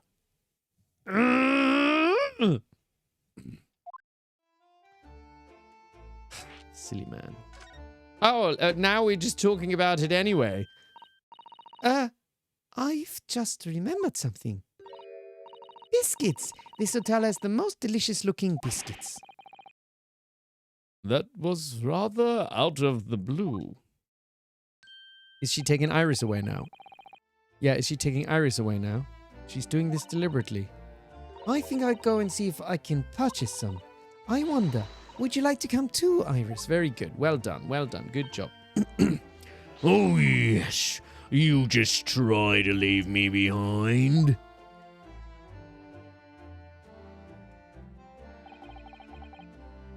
So, that young girl has a rather deep voice. It's very strange. She's called Iris Wilson, is she? Yes, that's right. And she's the author of all those adventure stories starring. Wait, what do Americans say? Starring. It's always starring, isn't it? Because it's always a star. Even in American English, it's not a stare. My brain's all confused today. Starring the great detective Sholmes. Look at all those stairs in the sky. The moon is beautiful tonight, isn't it? With all those stairs around him. I don't hate the moon. But the the name of the credit author isn't Iris, is it? I don't. It's Dr. John H. Wilson. Oh, I finished all my static. I'm gonna need to get new static. Yes, I know. That's the name of her father, you see. Her father? Dr. John H. Wilson. I was deeply indebted to the man for all the kindness he showed me during my time in London. That's why I was keen to reciprocate and invite him to the Imperial Yume University 4 years ago. But he was murdered last year. By Jim Jams. Why? Why would the hand of the Reaper stretch all the way to Japan? Iris knows nothing about that case, but it seems very likely that the victim, Dr. Wilson, was her father. Well, I can't say that we ever spoke about his family, so I don't know if he had a daughter or not. But I think I can say with some certainty that he was never the great detective's partner. So, could have been another Dr. Wilson, you think? Well, John and Wilson are both common names after all. Still, it's probably best not to mention this to the young lady until we can be sure. That's what we thought. Yes.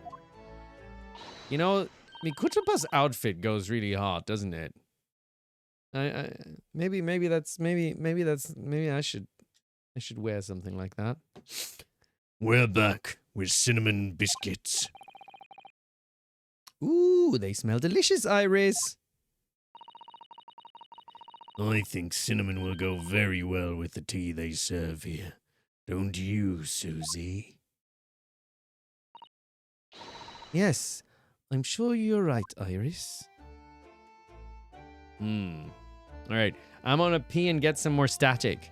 And maybe a sausage roll. My housemate had brought sausage rolls. Maybe I'll have a sausage roll. Alright. Toilet break, everyone. Go and have a stretch and a rest. And we'll be back in a couple of minutes. See y'all in a couple of minutes. BRB with the BRB. Hello, hello. Sausage rolls. It's not been inhaled yet.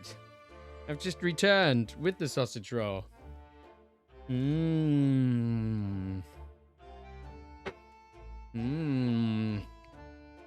Oh shit. I kind of want some mustard now.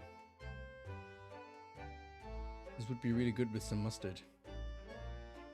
Yeah, it's alright. It's alright. I'll survive.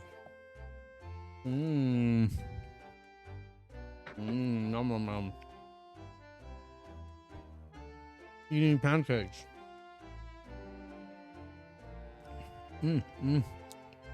I lost you at mustard. Do you not like mustard?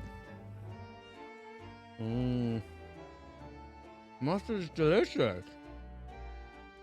Also, my housemate works in hospitality. And their chefs are absolutely amazing. Like, their food is top notch.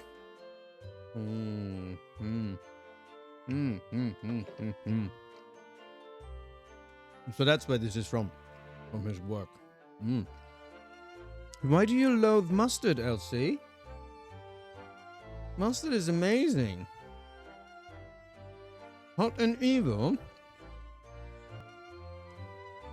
I didn't like mustard when I was young.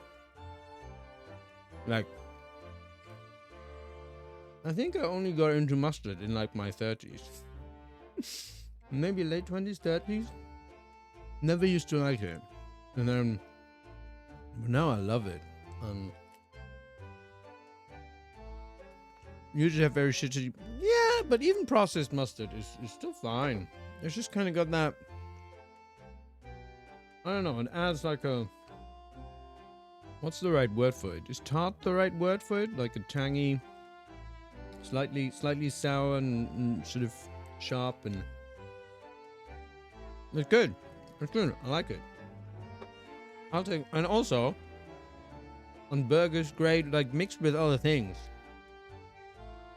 You know, it's very useful. Very useful ingredient, I think. Anyway, what about Judge Jigoku? I haven't seen Judge Jigoku for a while. Are you?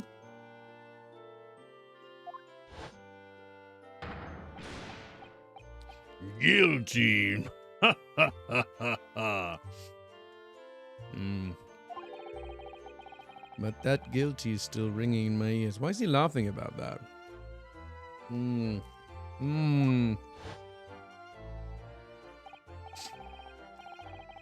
just has such big wide eyes and he stares. No. Now you mention it. I haven't seen him since this morning either.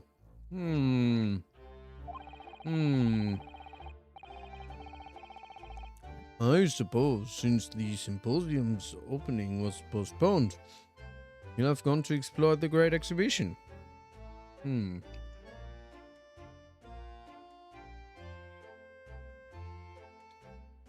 am I still thirsty? I literally just drank like 1.5 liters or something. Something wrong with me? Jeez. That reminds me of something you mentioned yesterday. About Judge Jigoku having once been in the dock himself?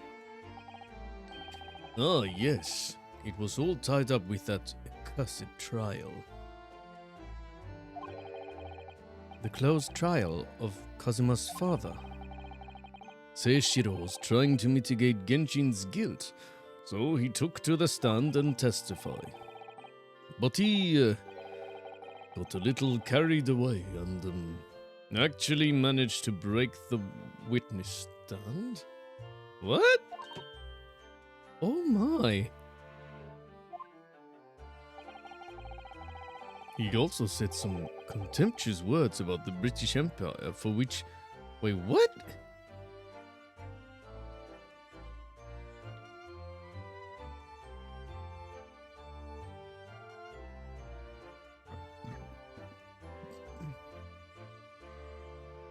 Oh, so this was all this time ago. This wasn't just now.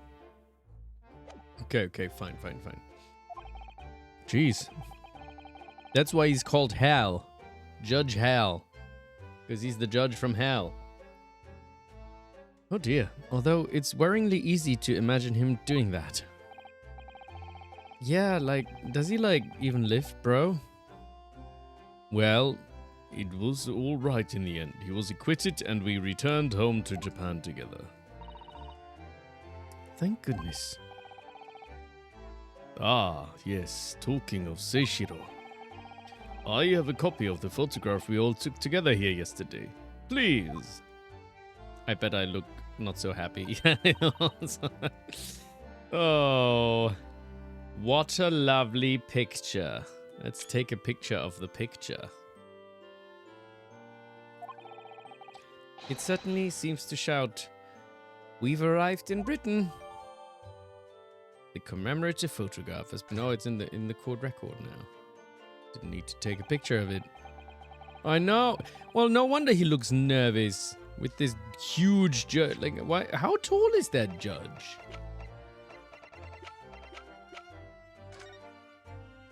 I mean, how tall is Ryunosuke? Is he like 5'7"? Is he my height?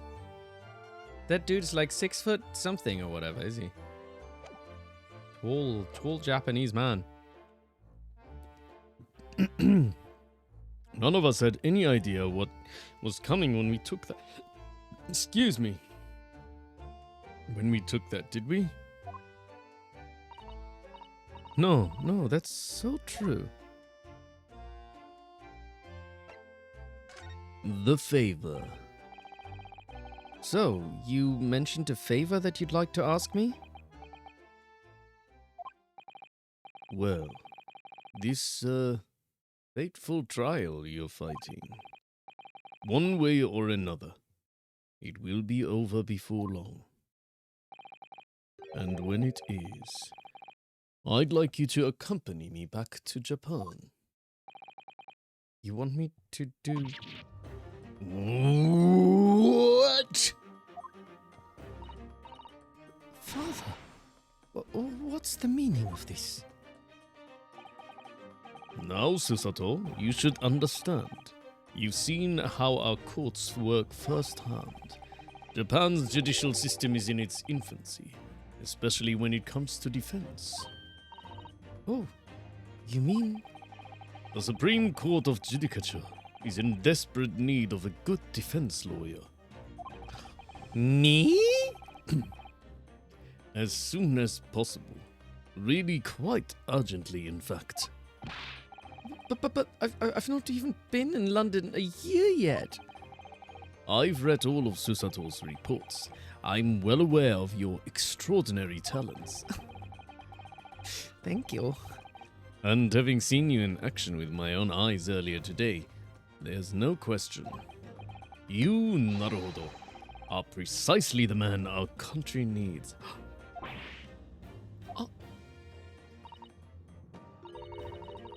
So, you'd be leaving then, Runo? Oh. Sad Iris. But then, what am I supposed to do, Father? Well, he needs his judicial assistant, doesn't he? You came here to serve as Asogi's judicial assistant. Oh, yes. She's supposed to be Kazuma's assistant. But he's bad now! Our government is still in the process of deciding how best to deal with his situation, though. You've always chosen your own path, Susato.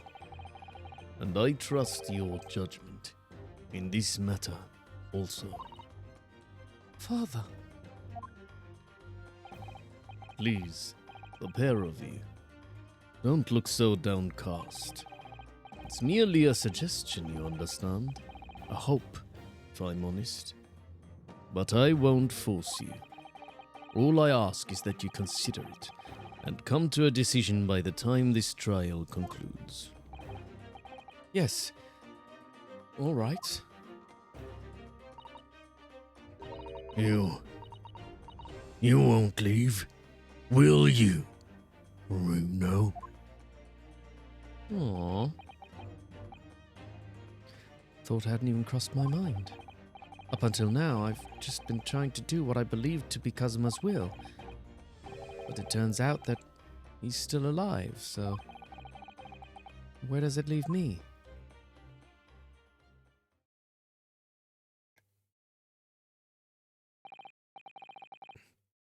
Well, if you'll excuse me now, I need to telegram government ministers and the Japanese police with this information about Asashin. Of course, Father. Thank you. I look forward to next month's installment with Miss Wilson. Wow. Wow. Oh, good. Wow. Oh, good. And please do come to Baker Street sometime, won't you? Did people get that reference, or was that just in my head? Wow. Wow. Wow. Wow. Wow. Wow. Because he said Wilson. There's another Wilson. Thank you. It wasn't. Wow. Wow. Wow. We'd love to entertain you. I would be delighted. The best of luck for tomorrow, Naruhodo. And give my suggestion your full consideration, won't you? Yes, I will. Going back home. What is home? Isn't that just where I most frequently go to the toilet? Maybe. You know, Kazuma-sama has always meant a great deal to my father.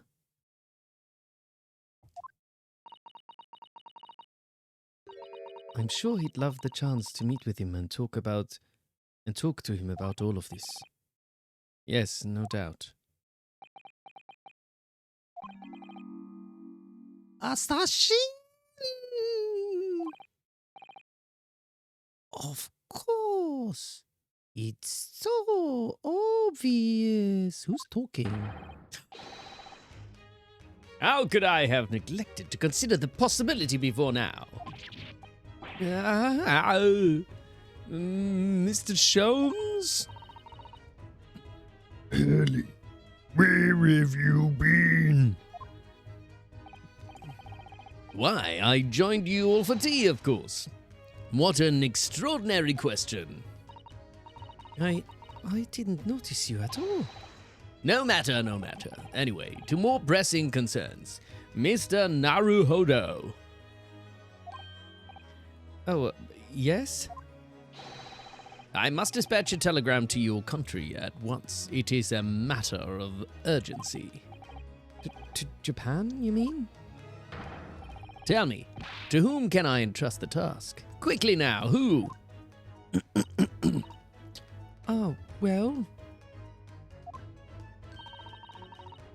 Barrock's footstool, you've got to go to work now. I'm so sorry to hear that. But enjoy. Have a good work day, I hope. My father has just now left to send a telegram to the Imperial Police Bureau of Japan himself. Just run after him and join him. I see. Well, he looked reliable enough for a bearded fellow. I don't think what father sports could be considered a beard, Mr. Sholmes. I mean, a mustache is kind of a beard, isn't it? There's not a moment to lose. Kindly ask your trusty unshaven father to see this is sent. I will, but what is it? No questions at this time, if you please, Miss Susato. All we can do is pray that for once my deduction is awry. For once. Does that imply that your deductions are normally correct, Mr. Sholmes, which isn't... Now then, you may be surprised to learn that I'm a very busy man. You're very surprised. You literally were a wax figure for money, so I certainly have no time to hide behind settees and eavesdrop on other people's conversations. So that's what joining us for tea meant? I leave the sending of this in your hands then, my dear fellows. And he's gone. Wait a minute, Mr. Sholmes. He just sort of ran off, didn't he? At quite a pace. And left the unpaid bill for his tea behind, too. Rude. I must catch up with father at the telegraph office at once.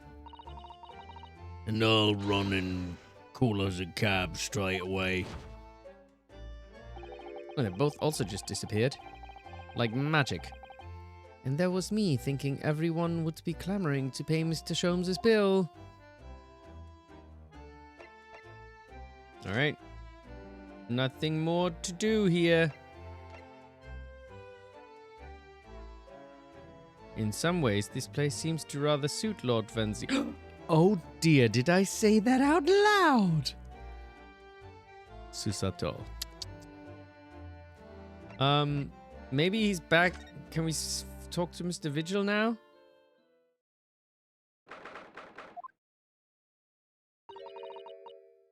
This is the board where Mr. Vigil was brought. To be frank, I'm a little worried about seeing him again. Oh, there he is. This time he's here. Ah, the lawyer. Hello again. Are you feeling better now, Mr. Vigil? Oh, yes. Thank you. Somewhat better? I'm sorry to have caused you to... it was because of me? If I hadn't exposed your secret and forced you to remember things you'd obviously tried to forget...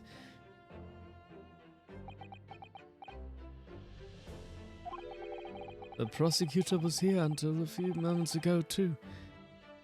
You just missed him.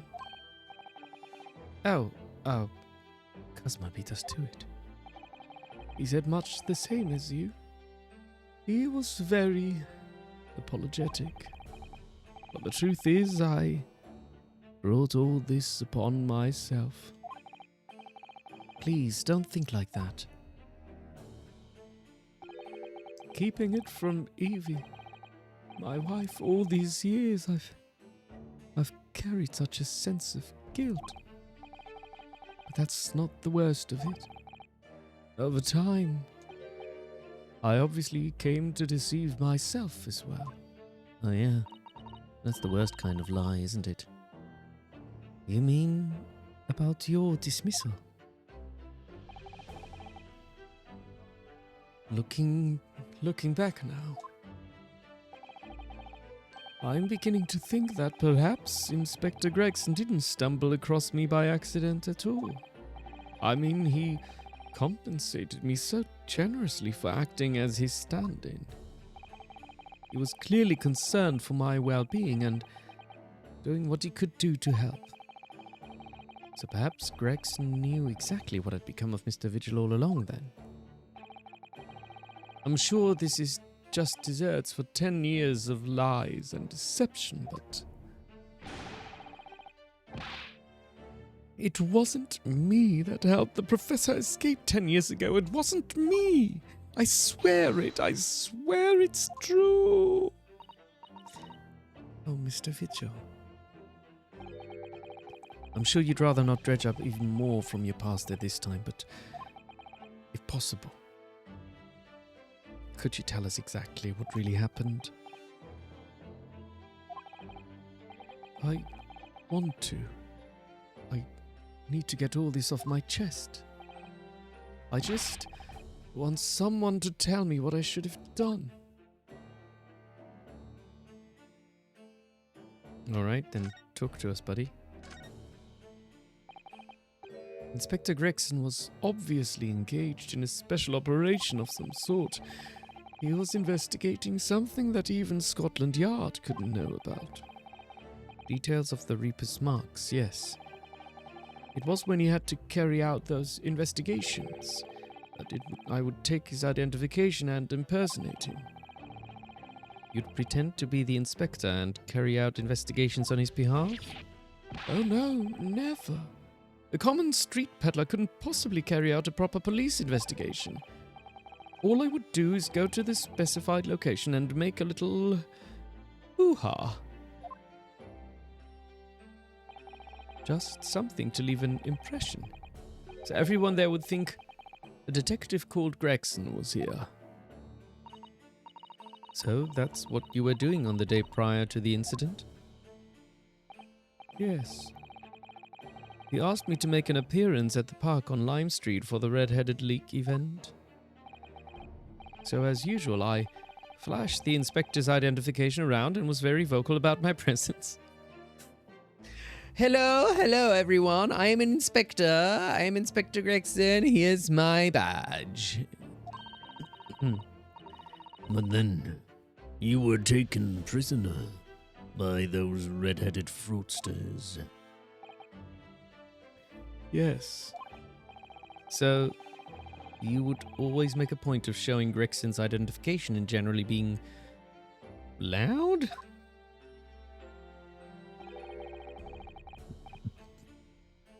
That's what the inspector asked me to do, yes. Well, that's one way of becoming a legendary detective, I suppose. Not a good one, though. But as you know, I suffered this bruising around my neck at their hands. The following day, they kept their word and released me. Without returning the inspector's identification to you, however. We had arranged to meet in the Fresno Street Rim at 5 that day so I could report back to the inspector. But at the agreed time, that's when I heard the gunshot.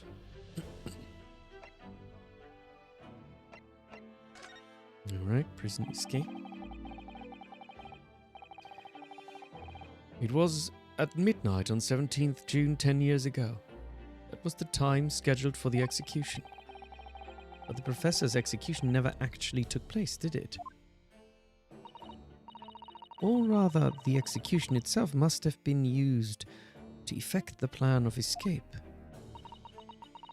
I hardly dare to imagine what a chilling plan it was. Berkeley was renowned for being the highest security prison in the country. Everything that went in or out of the place was searched multiple times.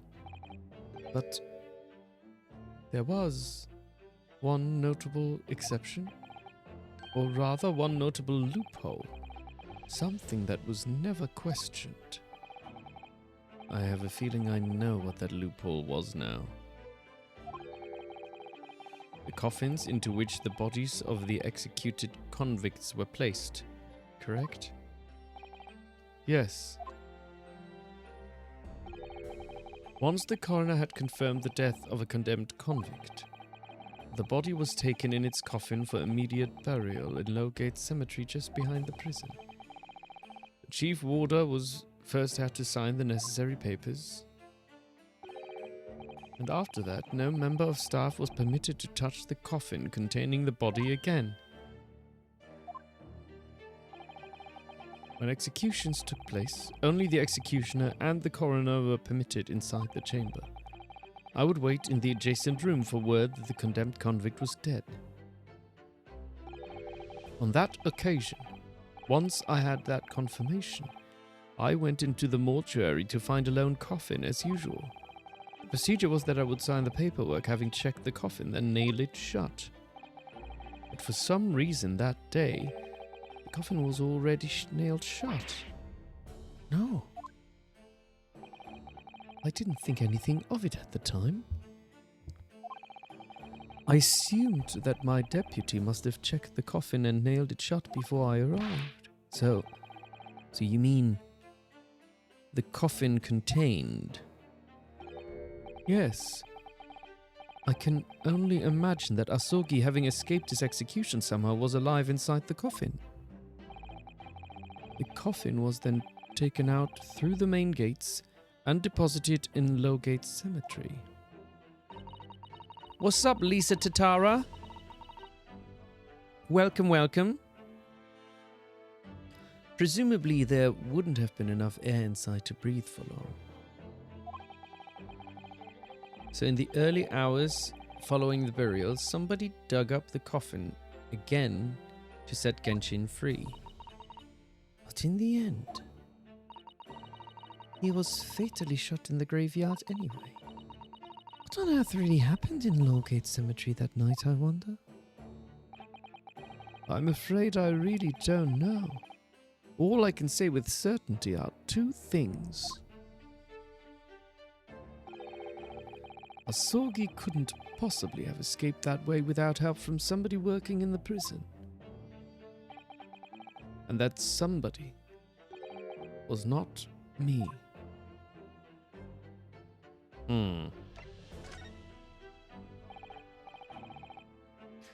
Obviously, you knew the man then. The professor, I mean. Genshin Asogi. Yes, I remember him well, in fact. Would you mind telling us what you know? Well, having been condemned to death as he was, any contact I had with the man was short, obviously. After that trial, which was carried out behind closed doors, attended only by elite members of the judiciary, they called for his execution to be carried out at the earliest possible opportunity. The outcome of the trial was set from the beginning, wasn't it? It was a time of delicate diplomacy, when Britain and Japan were in the process of signing an important treaty. That meant that this potentially destabilizing case had to be dealt with swiftly and discreetly. The man had less than a week in total. As I was the chief warder, I oversaw this short stay in the cells until his final hour. I remember being struck deeply by his noble character and incredible resilience. What do you mean exactly? He was a killer of many men, but he was always quiet and polite. He was a gentleman and a man of intellect. In fact, I couldn't bring myself to believe what he'd done, so I asked him one day, "Those 5 members of the aristocracy whose lives were taken, were you really responsible?" I'm guilty of the unforgivable crime of ending another human's life. Yes.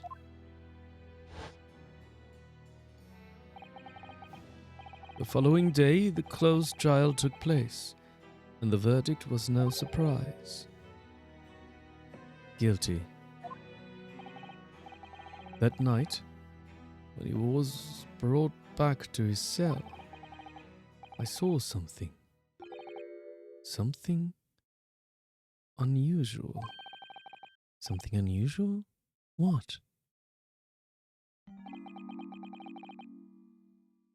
The last will and testament of Genshin Asogi.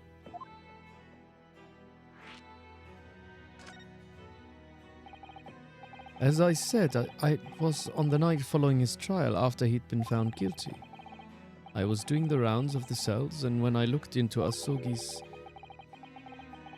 I noticed that he seemed to have a sheet of paper in his hand. Ah, his last will and testament then, presumably. As soon as he noticed me, he hurriedly shoved it behind his back. But why did you find that so unusual? Isn't it normal for a man to pen a will when he knows his death is nigh? Yes, that's true. But there were special conditions to Asogi's incarceration, you see? What sort of conditions? Well, even though he was held in a cell designed for condemned inmates, he was allowed to keep his personal effects with him, with one exception. Really? He was allowed his things? That is unusual, certainly. Of course, he'd been convicted of killing 5 members of the aristocracy. But at the same time, he was a guest in our country from the Empire of Japan. The powers that be were determined that his final days shouldn't be needlessly uncomfortable. And what was the exception you mentioned to the personal effects he was allowed? That's the point. He wasn't permitted to have writing materials, specifically no pens or paper. So, he was prevented from leaving any written record of what had happened to him. Yes, that was the long and short of it. I've no idea where he obtained that paper. Any writing materials would have been confiscated from him upon his incarceration. As I said, he hid the paper behind his back, and then he pleaded with me. What did you just hide behind your back? Please. Please turn a blind eye. This is my lifeline. But, you know, it's against the rules. You're the only person who's seen. If you just agree to keep quiet. All right then. But what's on that paper? A last will and testament. This will is the only weapon I have left now.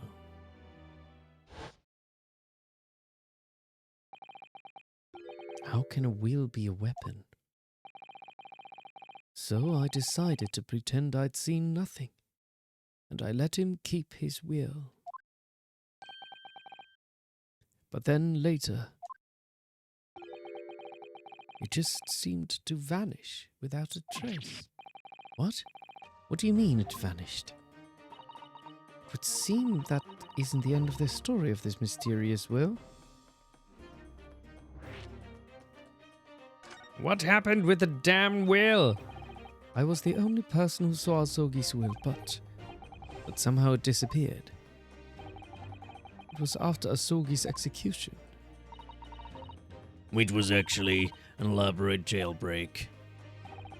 The warders gathered up Asogi's possessions that were in his cell.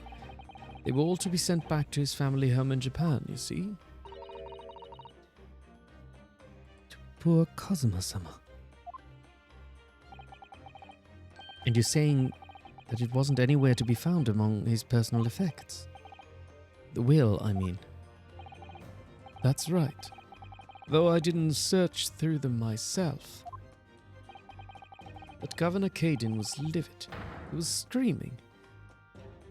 It can I have disappeared completely? That doesn't quite make sense though, does it? In what way? Well, we'd understood that only Mr. Vigil was aware of the will's existence. In which case, how did the prison governor know to look for it? Oh yes, you're right. We really don't know how he knew. But it certainly seemed as though he knew of the will's existence from the outset, only he didn't refer to it as a will. What he said was, "Blub, blub, blub, blub, blub." No, he didn't say that, did he? The Asogi papers. The Asogi papers. I really can't tell you anything of the subsequent events. Because, well, of what happened. Your dismissal and the way you blocked it all from your memory. I'd forgotten all this until today.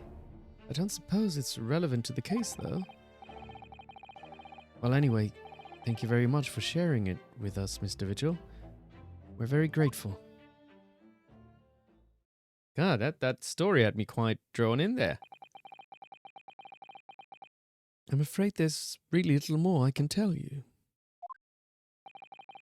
My wife Evie will be here shortly, so I do hope I don't appear rude, but...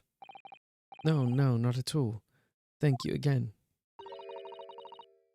But what will become of you now? Well, I'm impersonating a police officer is a criminal offense, of course. I imagine that once I'm fully recovered, I shall be arrested. I'm so sorry. Don't be. Please, this was all my own doing. I always knew that this day would come. Well, I wish you well. Goodbye, Mr. Vigil.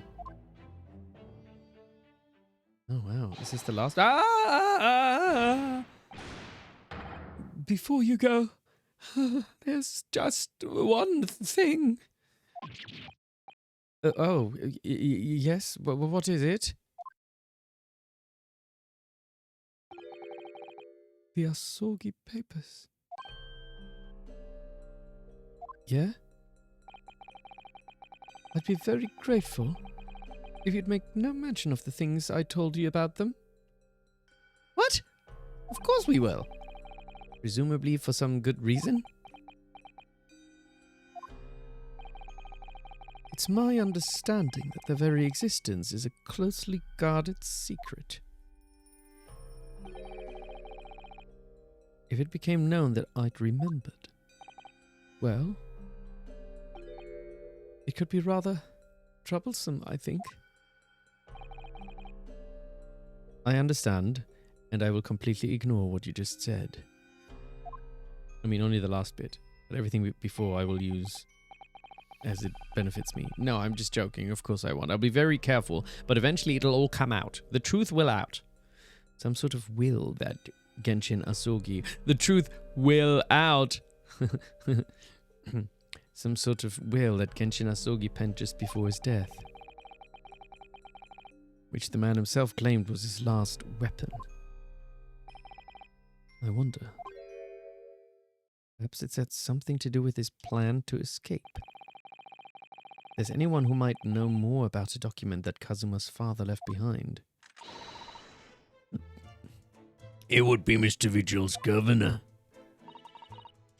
Then we know precisely where we must go. Back to Barclay Prison. Okay.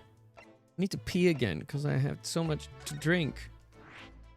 A new location. All right. We're gonna go to. I'm gonna go to pee, and then we're gonna go to prison. Pee, then prison. Pee, then prison. Woohoo! Woohoo! And we're back. Time to go to jail. I mean prison. Prison is not jail. Prison is prison. Oh wait, that's the wrong place. No, we're not trying to go to that prison. We're trying to go to prison governor's office. That's what we're trying to do.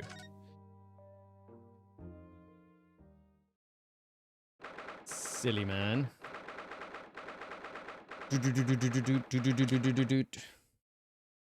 Alright. we just yeah, you just show up to Vanziks. You're just like Vanziks, like just go and just leave. All right, prison governor. Oh, back again, are ya? Yes. Hello. And we're back with my one Scottish voice. I've heard all about your investigations. I read the report just now. You found him, eh? Vigil? Yes, luckily. Well, anywho, the laddie doesn't work. I don't even know. Doesn't work here no more. So your case is now to do with Barclay. Note. I wouldn't like you to get the wrong idea about that. Of course, yes. Mr. Vigil stopped working here 10 years ago now, so... Yes, we've seen his dismissal notice, haven't we? He was given that chop. Aye, Kimmer. You can very well. So, how about we handcuff Biscuit? Oh, they really are like little handcuffs. And as hard as irons, too. So, what's brought you down here the day? Well, there's something else we'd like to ask you about, actually. Is that so? We believe there might have been a document that disappeared from Genshin Asogi's cell. I think it's been called... See, I told you. Next moment, it's like, oh, please don't tell anyone about the Asogi papers. Next person I speak to, I'm like, so these Asogi papers, you know? What do we know about that? Anything? Anything? He doesn't give a shit.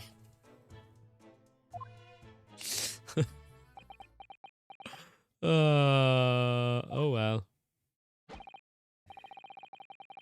Did I no say? Gregson's death is now to do with things that might have happened at Barclay. Did I make myself clear? Leave the past in the past, laddie. Let's not foot about with irrelevant with the Let's not foot about with details. I'm very good with my hair, but not so good with my mouth. His expression changed completely. Because he babbled like an idiot. We're clearly onto something here.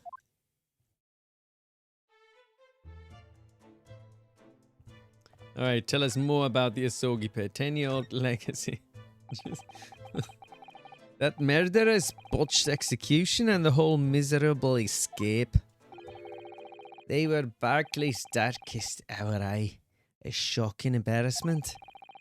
Because the convict had the collaborator on the prison staff, you mean? Aye, for shame. The coroner who confirmed the death of the man after this execution, Courtney Scythe. And my chief warder at the time, Vigil, was in charge of the whole affair. But Mr. Vigil says he didn't know Anything about it? The rascal wouldn't they say otherwise, eh? More handcuffs? Oh, how could I say no? You can never have too much iron in your diet. When Mr. Vigil was handed his dismissal notice as a result of what had happened, he was so despairing. He jumped out of your office window, didn't he? I didn't like to say. Well, that's just Vigil trying to get out of it. Do you not think he wouldn't have jumped from the shock of his crimes being exposed, eh? I do. You wouldn't say otherwise, though, would you? Of course, I can't shun all responsibility myself. I shouldn't have left him. I shouldn't have left him deceive me. Actually, there's barely anybody that kens what went on at the time now. With Gregson having been murdered and Dr. Side forbidden from having any visitors. No visitors? Someone obviously doesn't want her giving anything away. Well, we're not gonna go home empty-handed. So give us your hand. And I wouldn't dream of sending you packing without Kimmer. Here, take a handcuff or two. Oh, well, it would be rude to say no. Wouldn't want to become anemic. I suppose. If there's anybody who might still ken about what happened back then. It'll be that lass from the forensic division. Maria Gori. Maria Gori? Damn, we're really investigating now, are we? Aye, Scythe's daughter. She didn't have no more, just the one. But the wee bairns followed in her mum's footsteps. You didn't ever see her without a scalpel in her hand. Ah. Oh. Mama, what is this? Where did she spring from? And did she just call the doctor Mama?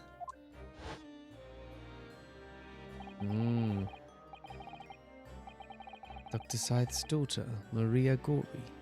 We could do with talking to her. So, she's Dr. Scythe's daughter, but her surname is Gori. Aye, there's some family history, I'm sure, but I dinna ken the ins and outs of it. She grew up watching her mum working with the bodies of folk who died in strange circumstances, and decided to do the same with her own life. I can't understand it myself. Perhaps she was driven by a deep respect for her mother. Perhaps. Anywho, she was in charge of Gregson's autopsy, I believe. Right. And the coroner responsible for this incomplete report. Someone told me once that the wee lassie always loved her mum's stories about cutting up bodies. There is even a rumour that she used to listen to the funeral march as a lullaby. Sheesh. Well, then perhaps her mother might have told her about the autopsy from the case 10 years ago. Aye, I'd say there is a fighting chance at least. After all, that was a life-changing case for all of us. We really need to speak to Miss Gori herself about this, I think. Well, thank you very much. I'm not happy about any part of this. Took years for Londoners to finally forget the whole professor business. Can you not get up on this, laddie? Stop asking pointless questions. I'm sorry, I don't like dredging up these painful memories for everyone. Can you not just stay away, no? Leave me alone and didn't come back here, eh? So these Asogi papers. Ah! No, wrong button. Ah. Wait, did I press the wrong button? Ah. Oh, damn it. Okay, I'm just pressing through this. I didn't mean to do this again. God damn it. What does one do when you can't? La Minarina, you're too tired. Go to bed, go to bed. I'm probably need to go to bed too soon as well. What? One can't just like go back in this, can you? I have to like click through all of this when I accidentally click something. Damn it. What do I do? So long. We already did all of this. Damn it. You gotta spam click. There's nothing else I can do, is there? If I hold down the back button. Oh, it did work.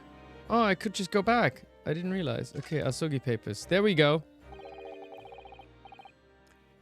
How'd you come to ken about that, laddie? Thank you for that, Lisa Tatara. How'd you come to ken to know about that? Come to ken about that, laddie. There's not many folk even here in the prison who've heard of those papers. Well, I can't tell him, Mr. Vigil told me. I'm afraid our sources must remain confidential, sir.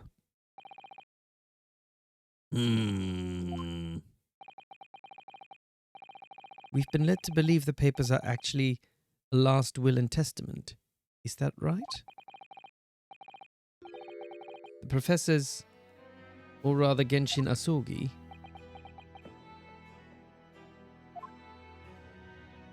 what is op?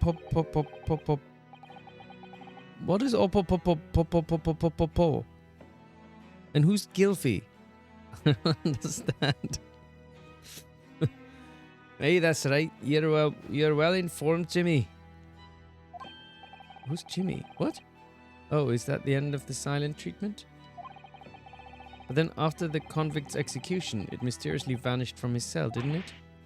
Avers, no. You're off at half-cock there. I think you didn't quite get your facts straight. It was there in this... Oh. Wait. So did Gilfy type that? Oh, he did. Oh, he did. Op. That's so consistent. Very talented cat. It was there in the cell, exactly where it should have been. Oh. Not what we heard elsewhere. Let me just have a wee poke around in here. I'm sure I can find it.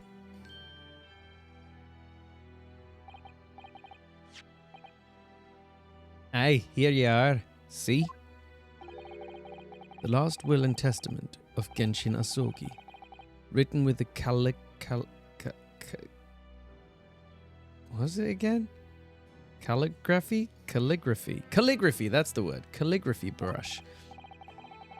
Of course, I can't read a word of those Japanese squiggles. But I mind it says he leaves all his worldly possessions to his son back in his homeland. Yes, that's correct. That's the gist of it.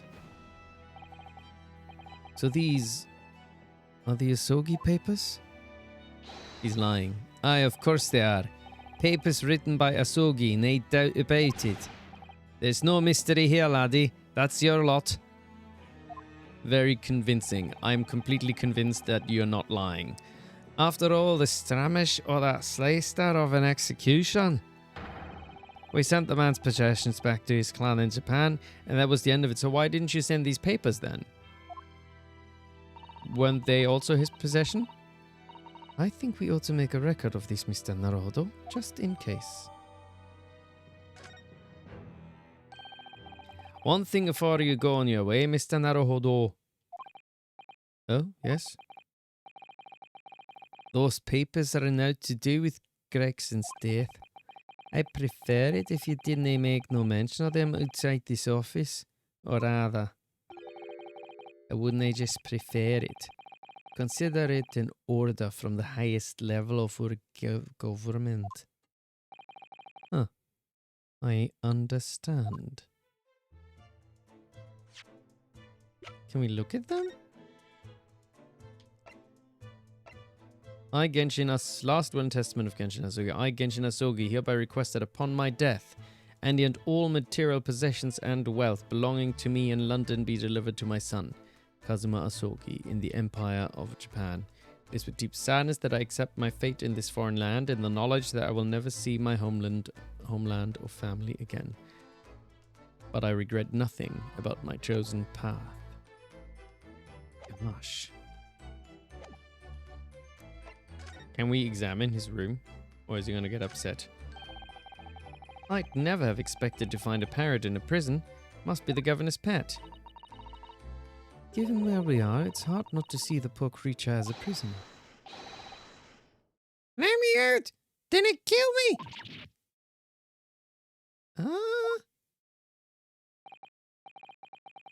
Has the bird learned to mimic the plaintive cries of the inmates in the cells? Oh no, he was one of 3 siblings, you see. And he still calls out the names of his 2 brothers like that all the time. Right. Let me eat! Didn't kill me! Aye, I hear ya, laddie. You want your dinner, eh? Didn't he do it? Fascinating. And his weird clock. that this grandfather clock is fitted with a terrifying blade that keeps dropping down. It's modeled on the guillotine, a French execution device. You might have heard of it. And yes, before you ask, it can chop heads off, you mean? Ah, there's no carrots and parsnips and so forth. Oh. If you place a large carrot at the bottom here in the morning, by the evening it will have been cut clean in two. Well, that's very useful. The blade must have an almost indescribable edge on it then. Alright, alright. How do we proceed? I'm guessing we go to our client, maybe? And we talk to him more and then we'll go to court? Is that what's gonna happen? No, we must have missed something then.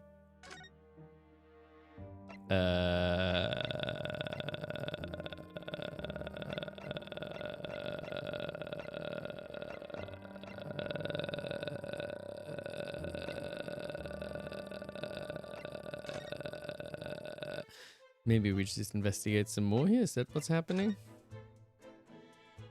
Oh, maybe we present. What if we go to the Waterloo Hotel and I... oh, no, not here, not here.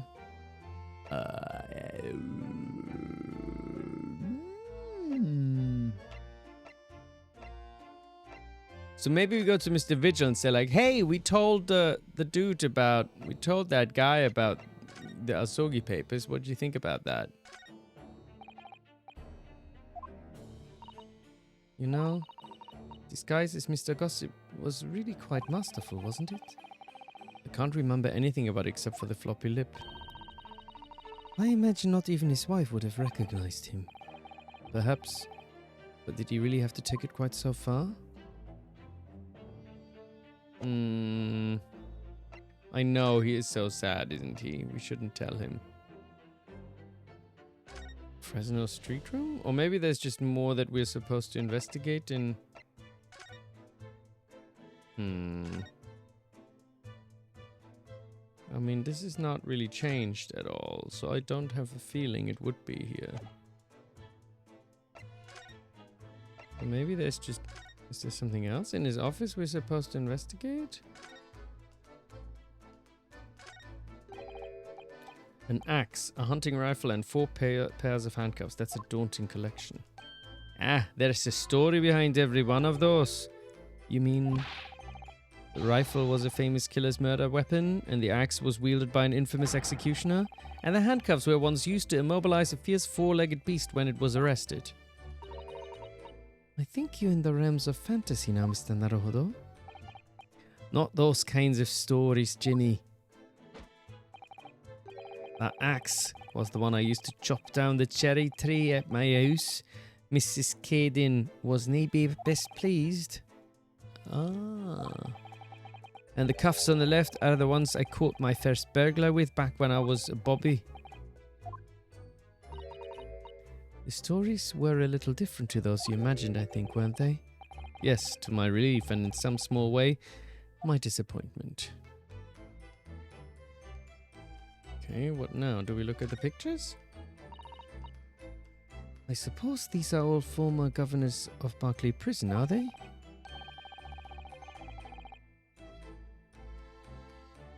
Either that, or former inmates who the governor has sent to the gallows. Oh dear, they all have such severe expressions. I really couldn't deny either possibility. Especially the one on the extreme right. His expression goes beyond severe into a whole new territory. Can you present the Red-Headed League news article to Baroque, please?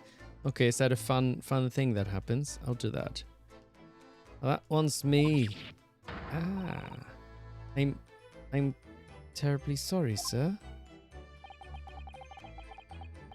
Is it a prerequisite of the job, perhaps? Having a severe expression, I mean? Of course it's not. Although... it is taken into consideration a lot.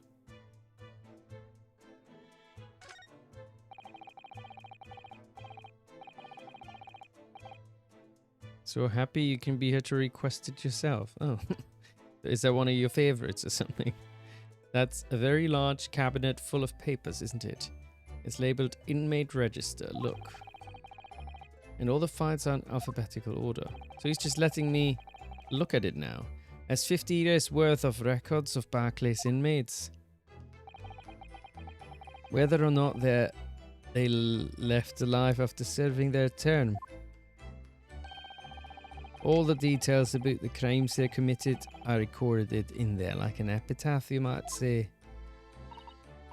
Record of crimes and punishments, how dispiriting. And yet, this man seems to be enjoying tea and biscuits as he talks about it. Then we got this one. That deer has been staring at me for a while now. It has?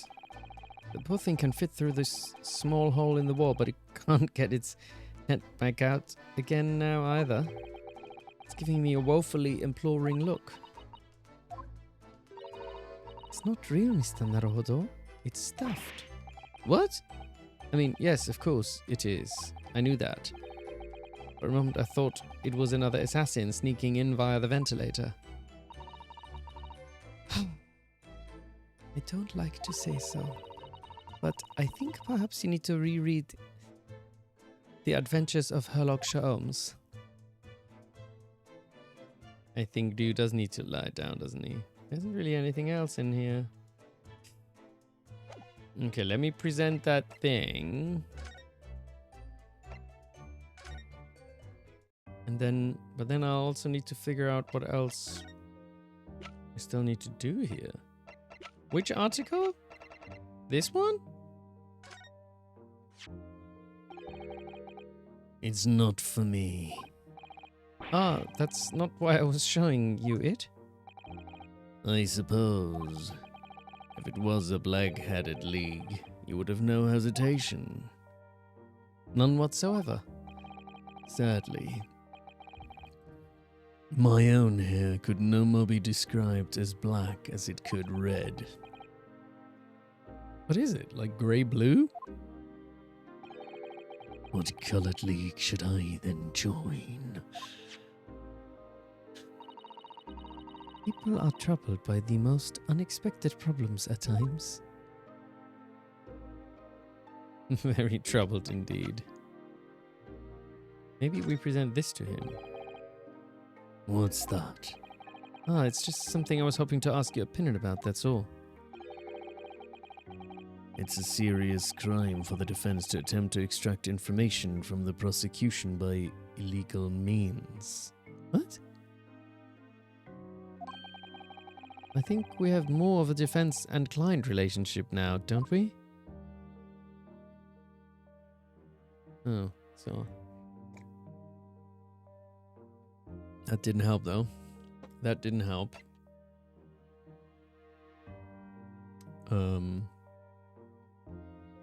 Get picture? No.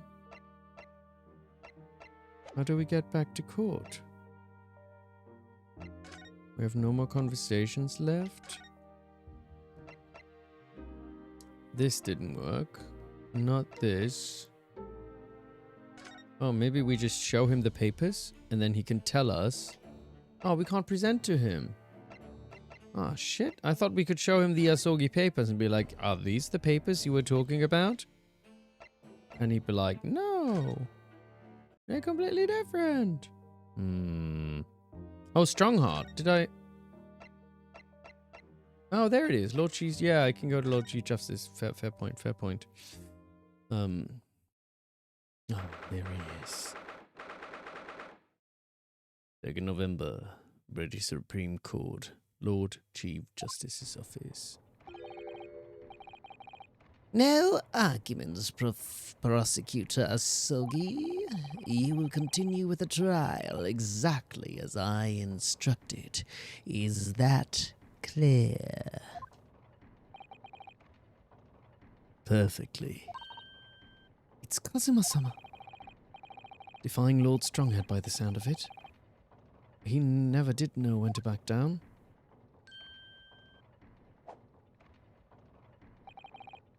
On your way now. Asogi. My lord.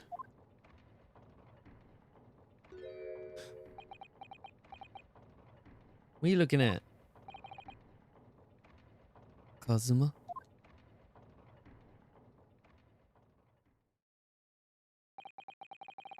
He left without saying a word. Heartbreaking.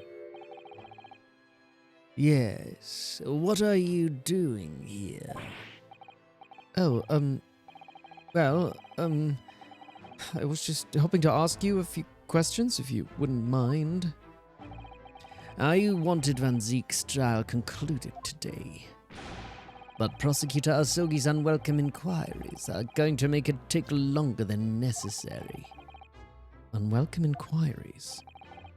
As a result, I'm losing even more precious time. It's all about time. I don't care about people and their lives. I care about my life and my time. Currently 2 hours, 55 minutes and 41 seconds, 43. Then we must resolve everything before 3 hours have passed, Mr. Naruhodo. In a miraculous not even 5 minutes. Anyway, I can't let the man's obvious bad mood put me off. I need information. Give me information. The Reaper. Does Prosecutor Asogi believe that Lord Vanziks is the Reaper? I wouldn't know. It was 10 years ago, in that fateful closed trial, that Lord Vanziks made a name for himself among the judiciary. For the next trial he fought, he lost. It meant the ringleader of the criminal organization was acquitted thanks to all the jurors being under duress. That's awful. The man's freedom was short-lived. He lasted just 3 days. Yes, let me see. He died in a rock slide at his place of work, I believe. Correct. It was the inauguration of the Reaper of the Bailey. And people believed Lord Vanziks was responsible. He was brought to trial himself, but it was shown to have been an accident. So he must have had a solid alibi then.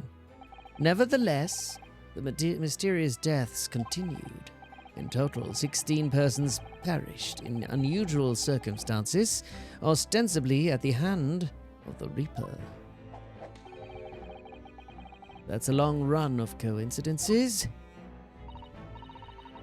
Well, the Reaper's true identity may well be revealed by this trial. And the impact that revelation would have on the British public cannot be understated. Is that why it's a closed trial? Precisely. This country hasn't seen a closed trial for 10 years. So the last one was the Professor's. The trial of Genshin Asogi. Correct. Actually, we heard that originally you were going to prosecute the trial yourself, Lord Strongheart. Vanziks entreated me to relinquish the prosecution to him, that he might avenge his brother's death. And here we are, 10 years later. With the son of the man Vanziks had condemned now looking to avenge his father's death in the same way. They do say that what goes around comes around. However, it would seem that the new young prosecutors harboring some ulterior motive as well. Surmise? I like my organization to run smoothly in the exact manner that I prescribe. As with the giant clock in here, I won't tolerate a single cog being out of step with the others. Oh, so that's what all these gears are about then here? If the young man refuses to mesh with the other parts of my great machine, I will be forced to take steps. What do you mean? Not something with which you need to concern yourself. In any case, all your questions will be answered tomorrow.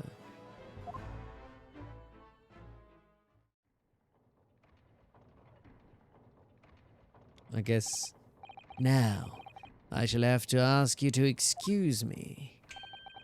As of this moment, I've been delayed from attending my next meeting by precisely 3 hours. Oh, you're very late. Oh my, that is a long time. And I hold you entirely responsible. Even though we miraculously managed to fit everything into not even 5 minutes? I wonder if you might agree to us, talking with Prosecutor Asogi. Discussions between the defense and the prosecution outside the courtroom are generally frowned upon. However, I will make an exception in this case. Now, go. You can find him in his office. Oh, thank you. Damn. Let's go to see him at once, Mr. Naruhodo. Kazuma's my best friend in the world, but I'm really not at all sure I know how to talk to him at the moment. Oh dear.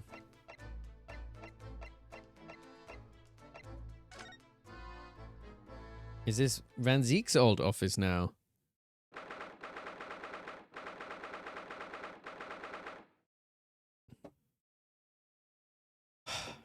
Okay, I need to mentally prepare for this now. Everything's gonna be fine. It's gonna be fine. He's not gonna be mean. He's not gonna be rude. It's gonna be alright. It's gonna be fine. Okay. 2nd November. Prosecutor's office.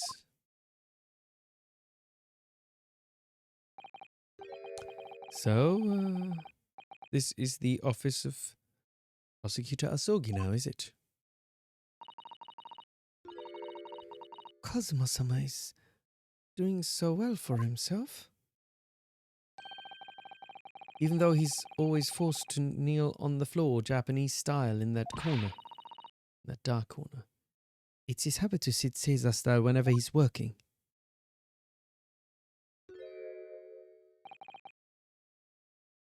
Kazuma?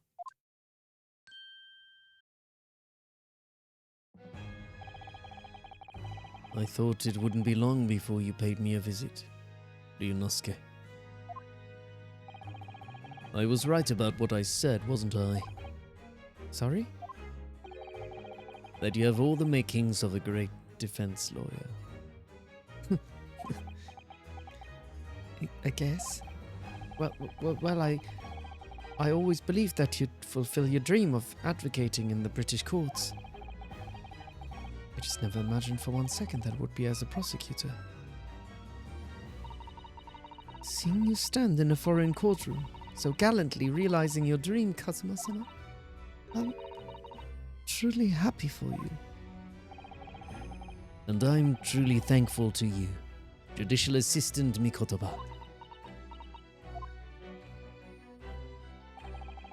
Ryunosuke, I always thought it would be fun for you and I to shake up the British legal system a little lot together. This isn't quite how I envisaged it, but I suppose it's just another twist of fate. I've learned a lot of things during my time in London. About how Susato-san's father was himself a visiting student here once along with Judge Jigoku. And about what happened with your father. Then you'll have no difficulty understanding why I had no choice, why I had to find a way to get to Britain as a visiting student myself. I want to hear it from you, Kazuma. As you wish, Ryunosuke Naruhodo. Why are you last naming me? Oh my god, are we finally getting to hear what's happened? It's getting on for a year now, since what happened on the SS Beria. We were heading across the oceans from Japan to Great Britain, when a bizarre series of coincidences Is this meant to be serious? As in, like, IES, when a bizarre series of coincidences led to those tragic events. Ooh, little typo. I mean, out of like, how many words must be in this game? Like, it might literally be like 1 million or something, right? I thought I'd lost my best friend forever. Like, so unprofessional, right? So unprofessional to have a typo.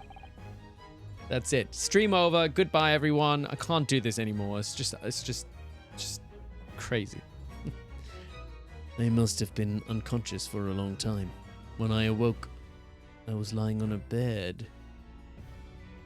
Okay. 300,000. That's actually a lot. It was a narrow little room. There was a posy of flowers by the pillow. It took me a little while to realize that I was in the cabin of a ship. I slipped out of the room and headed up onto the deck. Were you already suffering from amnesia at that point? Yes. I didn't know what had happened or where I was. There was just this voice in my head.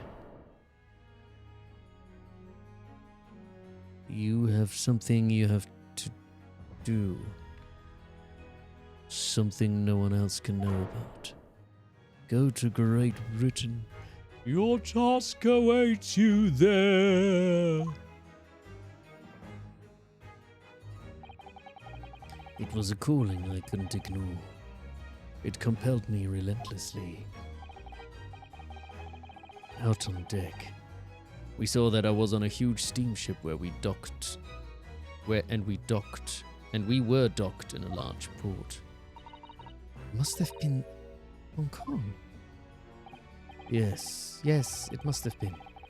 Presumably just before they were due to carry your body off the ship. I had no idea of the situation, but I did have the feeling that this was in some way my last chance. So I concealed myself among the disembarking passengers and went ashore. Then I disappeared into the crowded streets of that foreign port city, so I could plan my onward journey to Great Britain. Just under a year ago, with all my past memories lost to me, I was left behind in Hong Kong. Everything was foreign to me. The sights, the sounds, the smells, my head reeled. It was truly at a loss.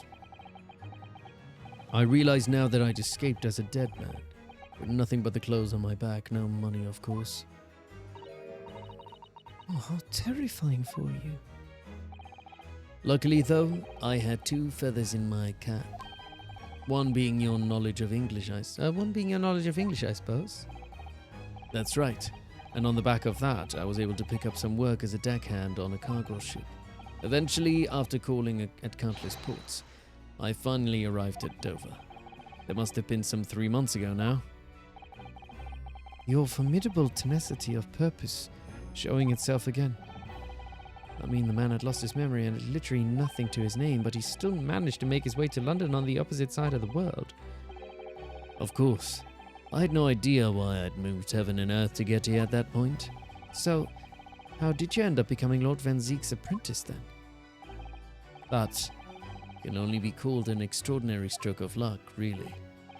You see, I was stopped at the border because I had no papers. They took me straight to Scotland Yard.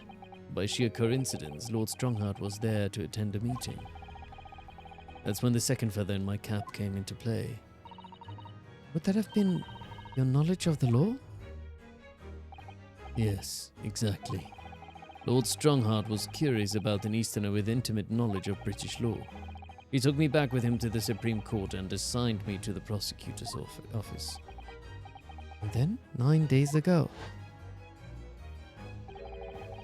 you finally got your memory back after the trial involving Trevor. Yes, I did. Oh, I'm getting sleepy.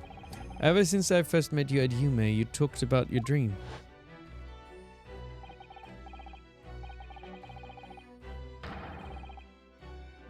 Mark? Is he talking to me? Mark, My words, Ryunosuke. I'll be chosen as a visiting student and make my way to Great Britain someday. Mark, comma, my words. Ryunosuke. Did you know the entire time about what happened to your father here? 16 years ago. Aw, little Kazuma. Oh, thanks for the sub, Lisa Tatara. I appreciate that. When my father left on that exciting trip to Great Britain, I was just a boy. We took a photograph together that day before his departure. My last memory of him. But what I remember most about my father is his unswerving sense of justice. 6 years after he left, a gentleman called at our family home. He told me that Genshin, my father, had been taken ill in England and passed away. It was Professor Mikotoba. Your father, Sisata-san. Oh my. Ever since then, the professor was very good to me. He even helped to fund my university education at UMA. I'll be forever in his debt. But nevertheless, I just couldn't bring myself to believe what he told me. Oh. Then one day, a letter arrived at our house from Britain. There was no indication of the sender, so I opened it, assuming it was from an old acquaintance of my father. What I read in that letter changed my entire life. Ooh, you're gonna go play in D&D. Have fun, cursed worms. What did it say? It said that my father had been a mass murderer, and the writer cursed the Asogi name. Oh no. As a result of that letter, I found out what had been hidden from me all those years. That must suck. Presumably the letter was sent from a relative of one of the victims. If whoever it was had been a member of the judiciary, he could have been present at the closed trial. The letter revealed that my father had been sentenced to death, executed for being a serial killer. I'm so sorry you had to find out that way. I imagine the British government did its very best to silence whoever sent that letter. Someone who knew the truth and couldn't bear the resentment was always going to be a problem. But still, it could have been written by anyone. Why would you believe such a thing? There was a newspaper cutting included with the letter. It was the first I'd ever heard of the professor and his terrible killing spree. Well, what did my father have to say about the letter? I couldn't bring myself to show it to him. What? Why not? Because he deliberately concealed the truth from me by telling me my father was taken by a fatal illness. That couldn't have been easy for him, and he'd done it out of consideration for my feelings. So instead, I showed the letter to Judge Jigoku. Ah, to the other visiting student. He faltered for the briefest of moments, but then he just laughed the letter off. But in that moment, I saw it on his face. He was undeniably shocked, shaken momentarily. Wait, who is that? Oh. Before recovering his poise. A year later, my bereaved mother succumbed to the strain of grief, and she too passed away. That's when I made up my mind that one day, without fail, I would cross the seas to Britain and seek the truth for myself. The truth about my father, Genshin Asogi. And I wouldn't let anyone stand in my way. Oh, Kazuma-sama.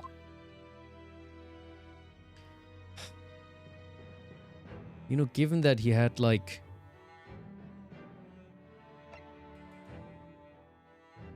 a tough journey, my anger towards him is kind of fading a little bit. What we learned today in court turned things completely on their head. It was an impressive piece of lawyering, Ryunosuke Naruhodo. Lord Vanziks isn't a Reaper, you know. I almost don't want to believe it myself, but it turns out that Inspector Gregson himself, the victim, was... It's clear that the inspector was behind the Reaper's activity all along. What? You mean... you knew? The real question is, who's been giving orders to the inspector? Yes. Baroque Vanziks is the real Reaper.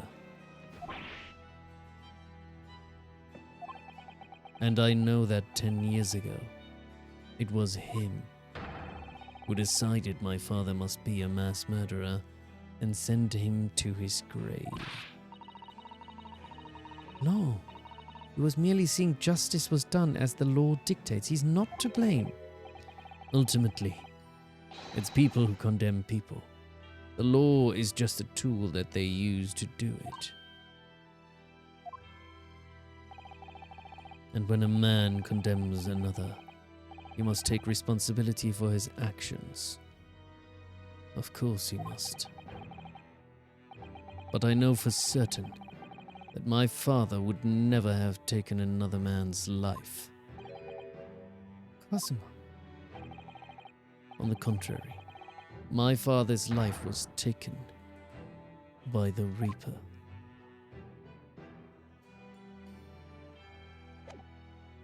Okay, and then now we're gonna present the Asogi papers. Kazuma, what do you make of this? There's only one place where the defense... Oh god, so we're not discussing it. That's okay, fine, whatever. He's so proper and everything.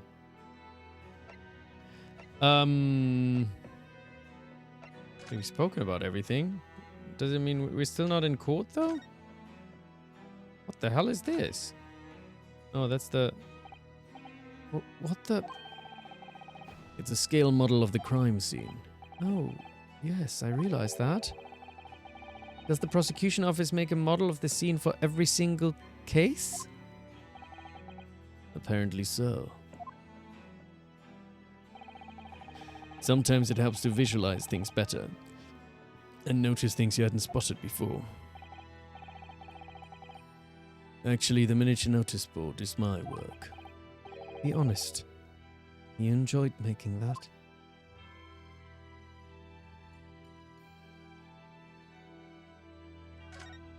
What else is there? There's Lord Vanziks' incredibly stylish desk. It's not my style, though. No, I notice you've been working at the little table on the floor, kneeling down Caesar style.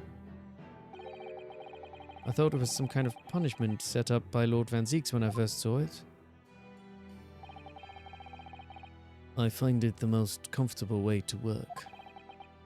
I can't do it. After a couple of minutes of sitting with my legs folded under me, they start to go tingly. Don't exaggerate, Ryunosuke. We both know you can't even manage a minute. What else is here? Why that Clint? Wait, what's happening? Do you know who the main man in the portrait is? Oh, is it still much more in this investigation? I was like thinking that I managed to get back to it or something. Wait, what did I miss? What do you mean Susato is right there? Why would I? What? But you're Lord Vanziks' apprentice. Yes, apprentice, not friend. And during The time I was suffering from amnesia, I didn't even notice that picture. Oh, really? I mean, it's not the smallest picture. I wouldn't have the first idea what the man decorates his office with.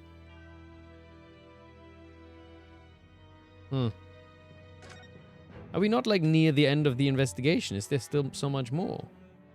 Barrels. It's the whole wall, exactly. Casks floor to ceiling, just like last time we were here. Hallowed barrels, I suppose. They are arranged according to vintage, flavor, and region. Every week, they're all taken out and put back in order. What? Every week? Lord Vanziks can't seem to settle on the perfect way of arranging them, you see. Vintage, flavor, and region don't neatly coincide, that's the trouble. Gosh, being his apprentice must be a real challenge. Actually, no. Huh? He considers the task too important to entrust to anybody else, so he does it entirely on his own. So he's a barrel of laughs here and in court, then.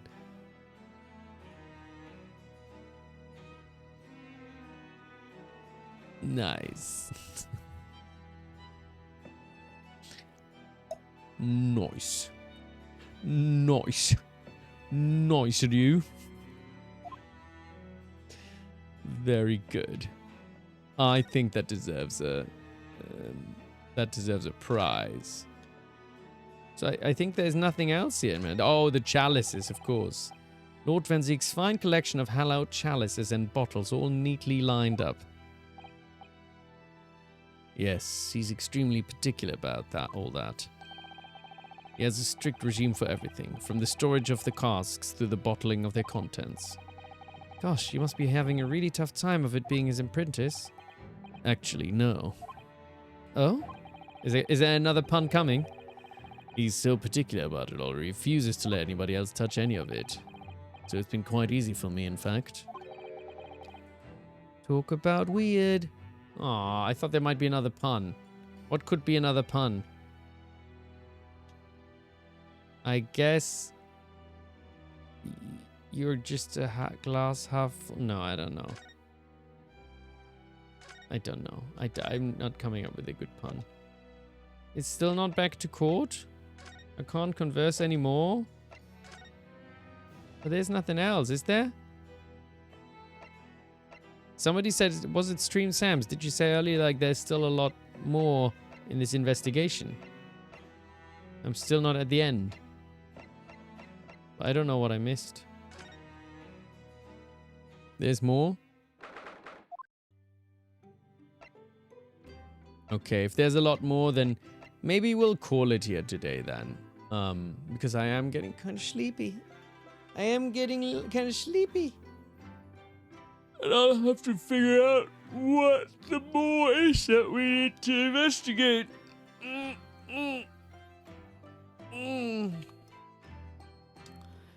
I might do another stream on Sunday. And I shall let people know on the Discord or the other stuff. Maybe. But good, because you got to drive home. Very good, very good. Yes, possibly. So I haven't fully decided, but maybe there'll be a little more. But I'll let you know. I'm indecisive. I'm an indecisive human. Yes, thank you all for joining. Thank you for lurking and for what are the other things people do? For lurking and chatting and being so fun. And I was a little sleepy today. I think I've just had a long day. Maybe a little low in energy. Low in energy, not low in mood. But and listening and watching and everything was really fun, and I hope you had fun, and I'll catch you all very soon. I'm sleepy, and you know what? Just because Kazuma has been through a lot, like, let's just for a moment join them again together. I mean, like, when we're in court, he's still my opponent, so I don't know if he can, ooh, almost fell. I don't think he can hang out there the whole time, but just for now, I feel like he deserves a little piece, you know, just while we're going to bed, that he knows we understand. I know it wasn't personal. It's okay. So, it'll be all right, everyone. It'll all be all right. Don't worry. It'll all be good. We'll all be safe. Anyway, I hope you have a lovely rest of your day, and hopefully I'll see some of you on Sunday, I think, possibly. So I'll see y'all then on the next one. Thumbs up. And take care. Goodbye. Peace.